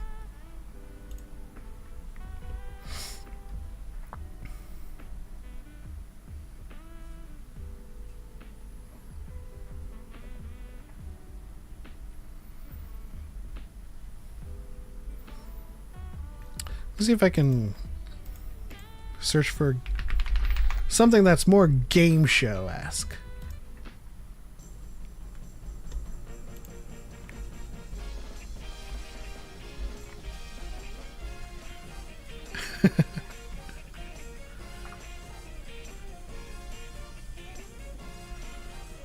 Uh-huh. If anyone in the chat wants me to go to the next level manually, just let me know.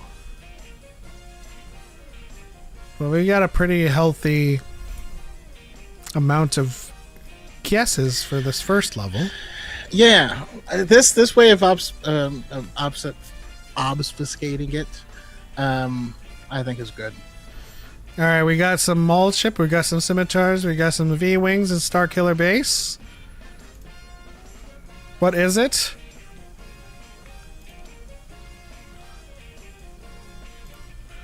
It is the scimitar.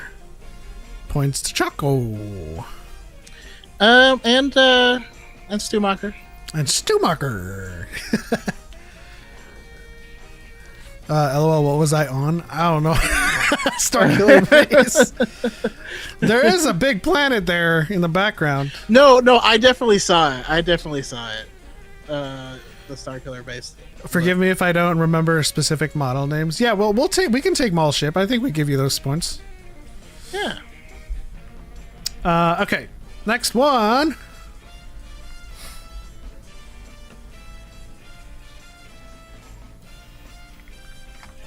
I feel like if we go with this level of obfuscation, then I think we only need like one level. Or maybe two levels. No, it's damn.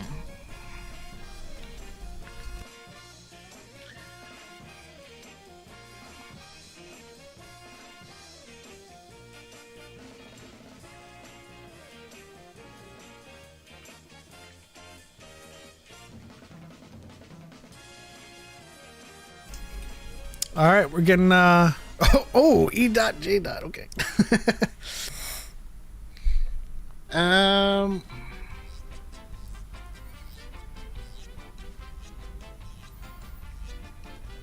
You already guessed.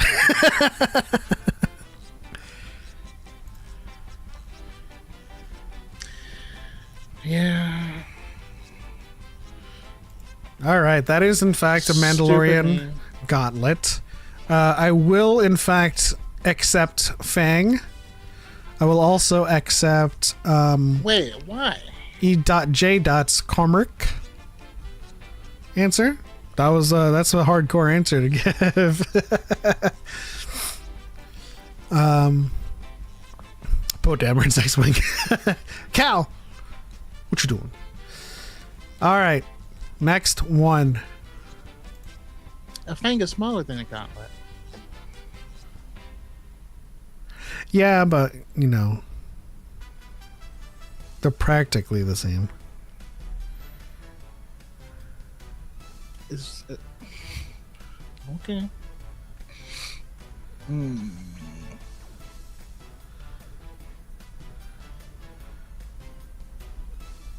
It looks like there's two in this one.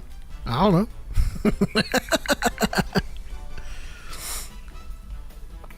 We got an Imperial Cruiser. We have Dooku's Solar Sailor.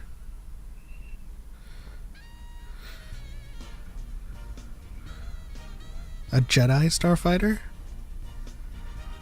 Did you guess yet, Choco? No. Next level. All right, here comes the next level.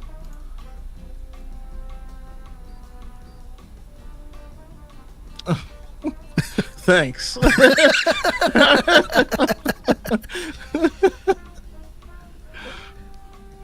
It went from 2 pixels to 3 pixels.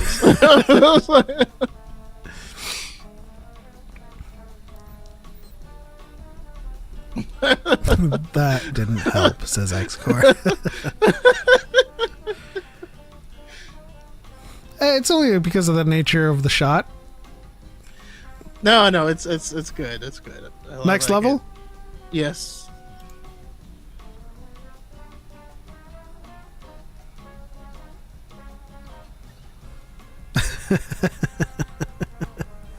This is a great track for this.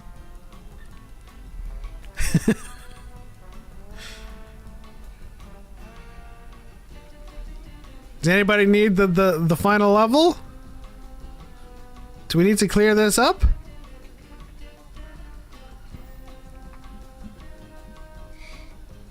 It's a SEP ship. That is Grievous's Soulless One. What's weird is that was my first thought, and then it looked way like something different. Let's see. Cal got it. And then, yeah. Redacted got it. A lot of people got it. I could not get the angle on it. That's my bad. Because I love that ship. Oh, shoot. Elevator music is in this playlist? All right. Next one.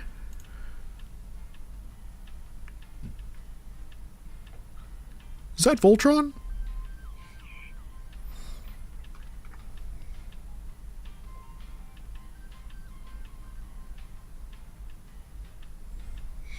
And for anyone, I'm using the YouTube stream, so I'm on the same delay as everyone. X-Core just said, nope.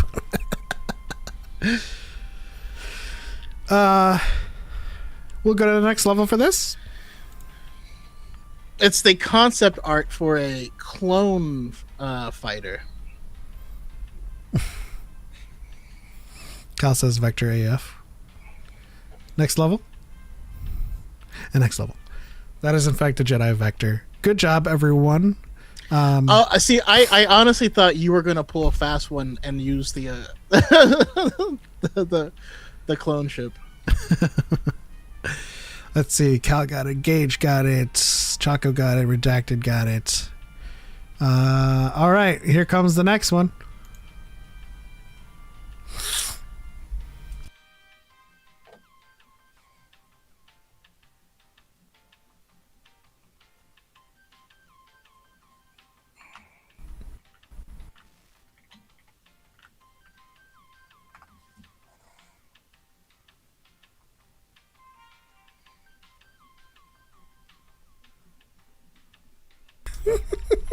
X-Course is sand.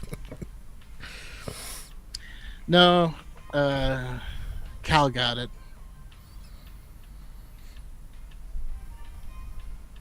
Next level, says Paco.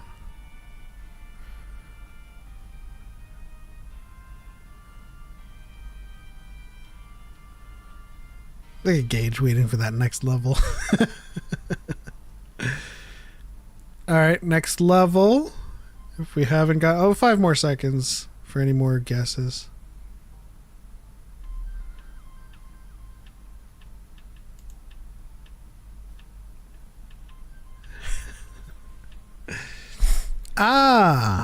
Ren's personal fighter. Well, first catch of the day. That is, in fact, the TIE Whisper. Congrats to Cal. I'm going to give it to Ren's personal fighter, Stumacher. And to Gage. Okay. I recognize Rise of Skywalker. It's music. Too quiet, couldn't see it. I like that. Next one. By the way, I am not mixing up the amount of pixelation that I'm using. They're all levels are the same intervals. So some of these are harder, some of these are easier.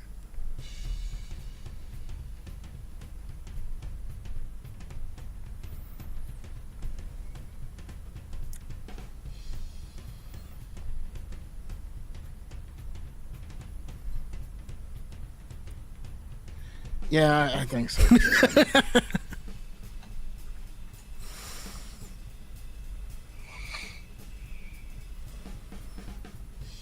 All right, let's see.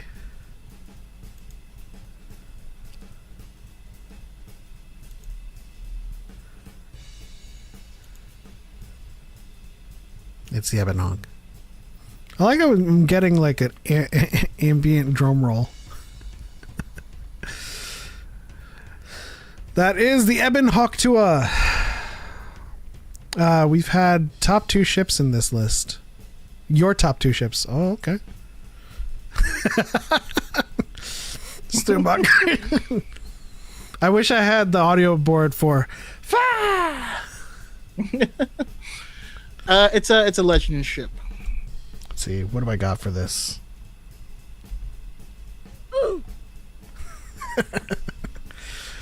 Revan All right, ship.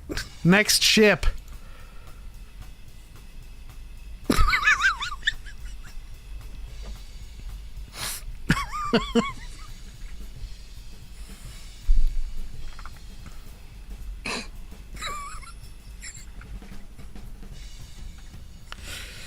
What is that?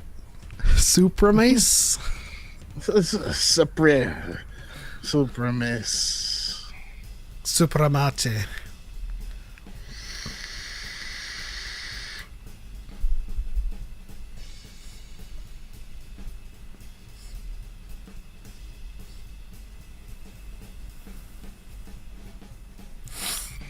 Oh, I thought this was difficult at first.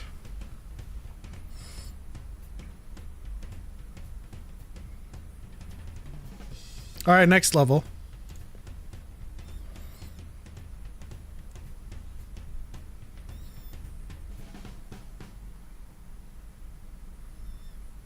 Next level.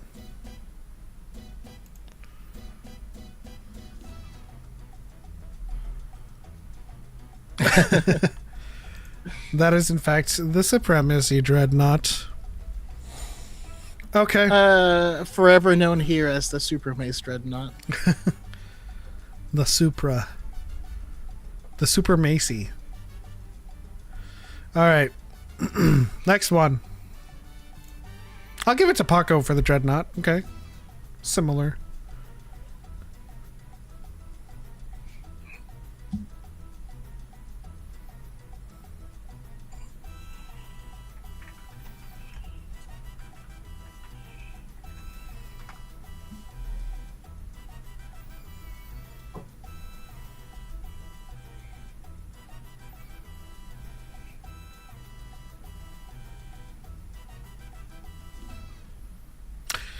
Okay, yeah. Everyone got it. Doink. Doink. Doink. Alright, last ship. Let's see.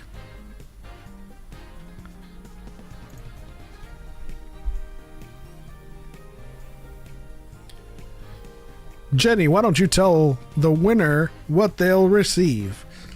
Thanks, Jake. Today's winner will receive a whole new bake set. Brought to you by GE.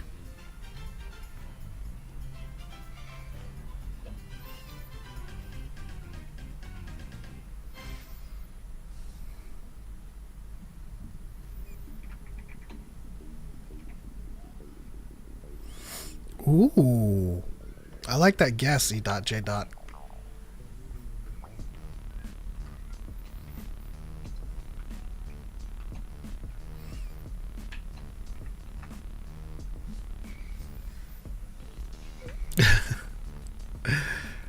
All right. Boom. Boom. Boom. I was hedging on it being a not so familiar orientation, being sideways like that. But that is, yes, that is, what's her face? I'm trying to make a joke. Archive, I like that. If it was the fa sound instead of a seismic charge.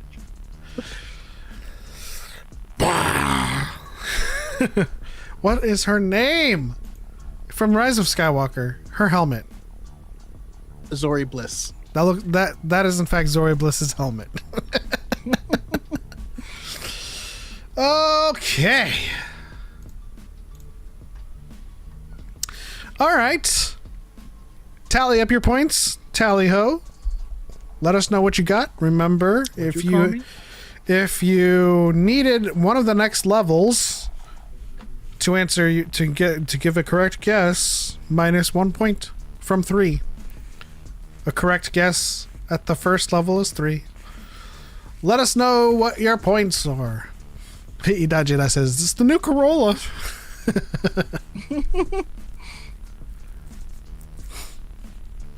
Actually, now that I think about it, my dream is a Godzilla EV. I wouldn't do it though. It wouldn't be the same. What we have here on the underbelly is a solid state RB 2060 ETT blade.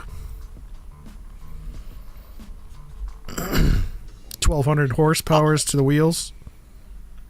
Honestly, if I could, if Lucasfilm let me create a ship, I would name it the Gallo 24. If I had a ship in Star Wars, it would definitely be called a Skyline.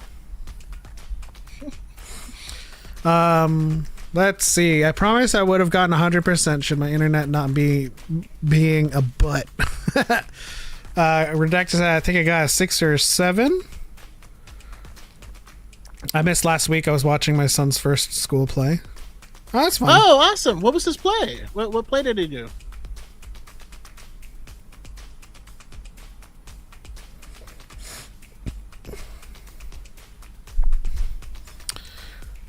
Archive got 6 or 7. Stumacher got 3 off rip, so that's like 9 points, and then no others until. I mean, say you got like 15 points. I'm not gonna count mine. I did pitifully. I would say something and then realize exactly what it was the second later, and be like, oh. I'll say, including Choco's never-ending build-up to his guess that. My next one will be characters, and I guess I suppose I'll lessen the first level of pixelation because obviously we need some sort of silhouette. But yeah. No, I like the first level. I would just like skip the second. Okay. Because like a lot of us were getting things on the first one. You know what I mean? Let's see. Add the 2, carry the 9. My score is -3. No, it's not minus. It's so essentially what I was saying was 3 points for a first level guess. And then for every level of clarity that you required is just minus a point from that. So if you got the fire spray correct, it was 3. If you got the fire spray on the last level, it would be worth 1 point. There's no way to get negative, is what I'm saying. But I think after, I mean, yeah, I think we. I'm trying to think of a way to actually like. You know, maybe we'll do it. We'll do it next time where we actually. I'll actually keep everyone's scores. Well, you know what I mean? That's true. This has no bearing on the league, by the way. I'm working on the next Jeopardy board. With one change, the very first person to get it gets 1 extra point. Okay, I like that. We have about 14 minutes left in the stream. Does anybody want to play the movie game or pyramid game? What do we got in us? Choco, give us some ideas. Assassinize.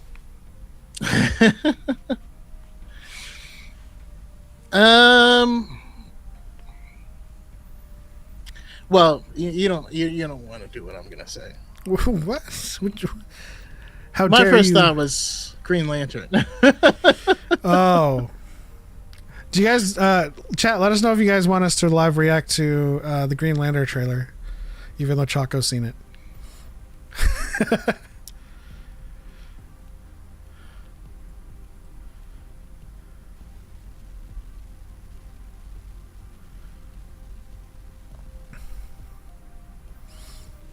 Cal's like, I would like to see the baby.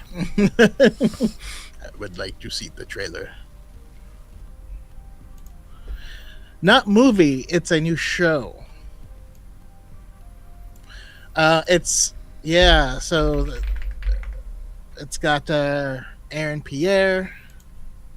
That's Mufasa. I was about to say, yeah, from Hacksaw Ridge. I mean, what was that movie? What was that show called?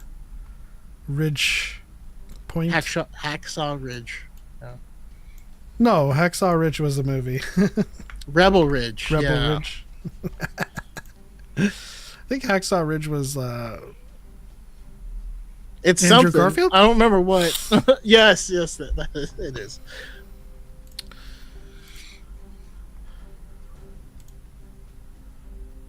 All right, let me prepare this then.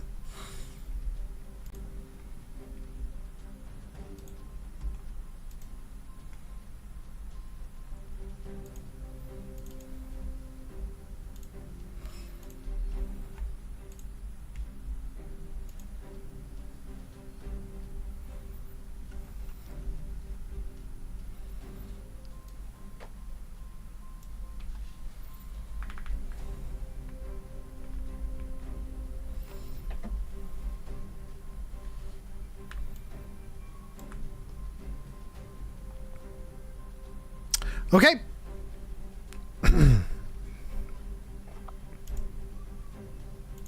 Oh, I should probably look at the art. Oh, okay, yeah. Let's turn off the music. Let's see what this is all about. The OG movie with Deadpool actor gave me nightmares for weeks when I was little.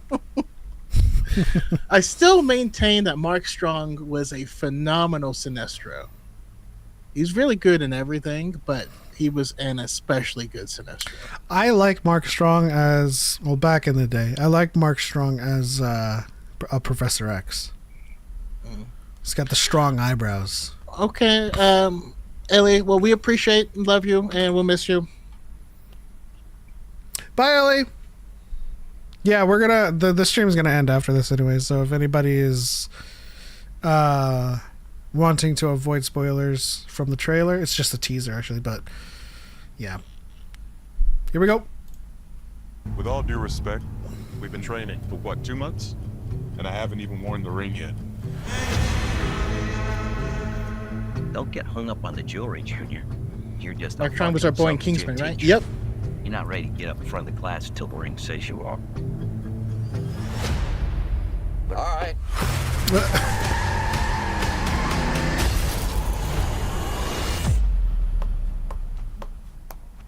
I could have died. You want me to train you? I'm training you. Reminds me of Loading Greatstorm and Bell. Yeah, it was very loaded. This is my town. You're a big shot. Noted. But stay the fuck out of my way. Is that supposed to be Hal? Your guts. It's the way she feeds. Yep. This is a stupid plan. Not that stupid. That I don't doubt. The Green Lantern's oath is to protect people. We both know I do a better job of this than And yep, that's Jon Stewart. This is my job. As long as I'm alive, that ain't changing. So take a deep Tombstone. breath, Junior. You're old. You're tired.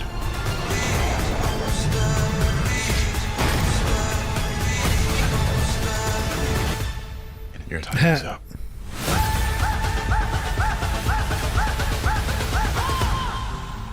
I don't understand. Who are you exactly? What? Hal Jordan, Green Lantern.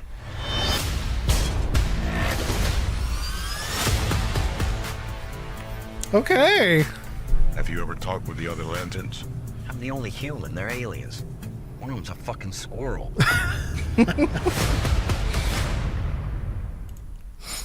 Okay. I actually like that. I actually like that casting for Hal Jordan, like for that like stage of his life. Hal Jordan. I'm not like a huge Green Lantern aficionado, but for some reason that felt right. Yeah. One thing that I will say is we need to get. I don't know. Is that the nature or the art of the tease? I feel like seeing them in the costume. Just do it. Just put it in there. I'm sure they will, but I mean, I don't know how soon this is going to be airing, but I have a feeling that there's a lot of work on the back end on CG stuff still. But to have Jon Stewart in, and I had mixed feelings about Aaron Pierre, but you know what? I'm into it. He's got pretty eyes. Already got the light eyes, yeah. So they work as far as being green. He's got assassin eyes. No, but give me that Training Day vibe, but it's like in the country. Yeah, it's Training Day, but in the country with superpowers. What would Hal Jordan say? What would his version of King Kong?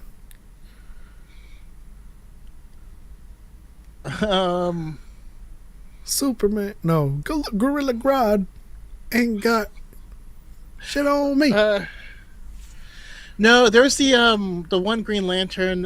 He's like pink and like a pig monster. Anyways, I can't remember his name, but he would use him. Looks good. I'm excited. I really liked Superman. I like the direction that they're going there for sure. I love that they're kind of doubling down on this. This is for adults for some reason, like with not necessarily Superman, but like with Peacemaker and all of their projects on HBO Max. They're not capitulating, capitalizing on their freedom to use like foul language and make it very like I don't want to say real, because I hate saying like it's like grounded in realism. Like, no, it's gritty. No, but it is leaning towards. I mean, I like that they're taking a definitively a different path from Marvel, right? So they are forging their own identity with this, and they are giving us kind of an older, grizzled Hal Jordan. He's going to be more like that, right? Jon Stewart as a character probably is recently out of the military. He's going to be straight laced. He's going to be a little, different. But and they're going to have to learn about the gray areas of the job of being a Green Lantern. But I like that we're doing it, here in a grounded sense on Earth. I mean, yes, I do want it to be cosmic at some point, but in order to get a frame of reference, I do like starting small. Yeah, I can see the chuddery from a mile away. Here's the narrative, and I want everyone to kind of clock this right now. Gives me True Detective vibes. I want everyone to take what I'm about to say forward into the future, and I imagine the conversation with the chuds on this show is, of course, the black man is competent and the white man is a hobo. It is a commentary on the homeless white man and the thriving black community. Because like obviously we see this as a buddy cop. He's teaching Jon Stewart But I saw a lot of those complaints with Into the Spider-Verse when you know, Peter, like the older Peter Parker showed up. Yeah. They're going to make those comments about Hal Jordan, the white guy looking all disheveled and you know, unkempt. I'm calling it now. That's what they're. I'm pretty sure there's some conversations out there happening right now. I mean, the teaser's out there; it's public. So, but I like it. You know, I actually do. One of my favorite things about that teaser was that, like, even though it's like this passing of the torch, training Jon Stewart, we still saw Hal kind of like, you know, go up there. So it's cool to see that. Especially since it's called Lanterns, it'll be like about both of them. But like the crux is Jon Stewart moving forward. And I can't wait for them to run into Guy Gardner, because Guy Gardner just sucks. Sucks in a good way. Like, he's one of those characters you love to hate and hate to love. Yeah. Damn, that was cool. Right on. But that will do it for tonight's episode of Dyad in the Force. I want to thank everyone. Shout out to chat. Shout out to the TikTok side. Anybody that's lurking on the Twitch side now that it's working again. Oh, I should comment. The problem is Twitch doesn't accept H.265. So I had to make a separate profile to stream just to Twitch using a 2006 codec. Jesus Christ. Can we all get on AV1 or 265 already?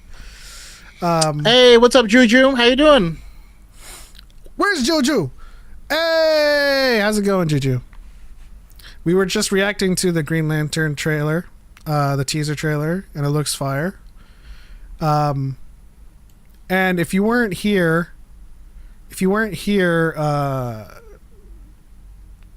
for my little prediction, and let me know what you think, Juju. I think they're going to complain that Hal, the white guy, is a dirty hobo, and the black guy, Jon Stewart, is going to be the thriving in power. In excellence. This is their DEI. You know what I'm saying? Yeah. They're going to make those complaints for sure. And the whole time they're making those complaints, I'm just going to be like, Aaron, Pierre, that's Mufasa. You know what I learned recently? Still play that in my head. You know what I learned recently? There is a guy on that was doing he was on a podcast, and he's African, and he was explaining the Lion King chant in the song, and he was like, "Do you know what that means?" And they're like, "No, what is it?" He's like, "It means, oh, there's a lion. The lion is coming." Oh my god!" I'm just like, what? Yeah, it's not the most sophisticated lyrically, but musically it's very complex. Oh no, I mean for sure. Like said in the actual language, it's beautiful. It's a lion. Oh, it's a lion. There's a lion over there. Like, or something like that. Yeah. I mean, think about it like a Japanese song too. Like if I were to translate like directly, it would just be like, that place we go summertime. You know? Yeah. Look, it's a lion. Oh my god. That, I mean, I'm pretty sure.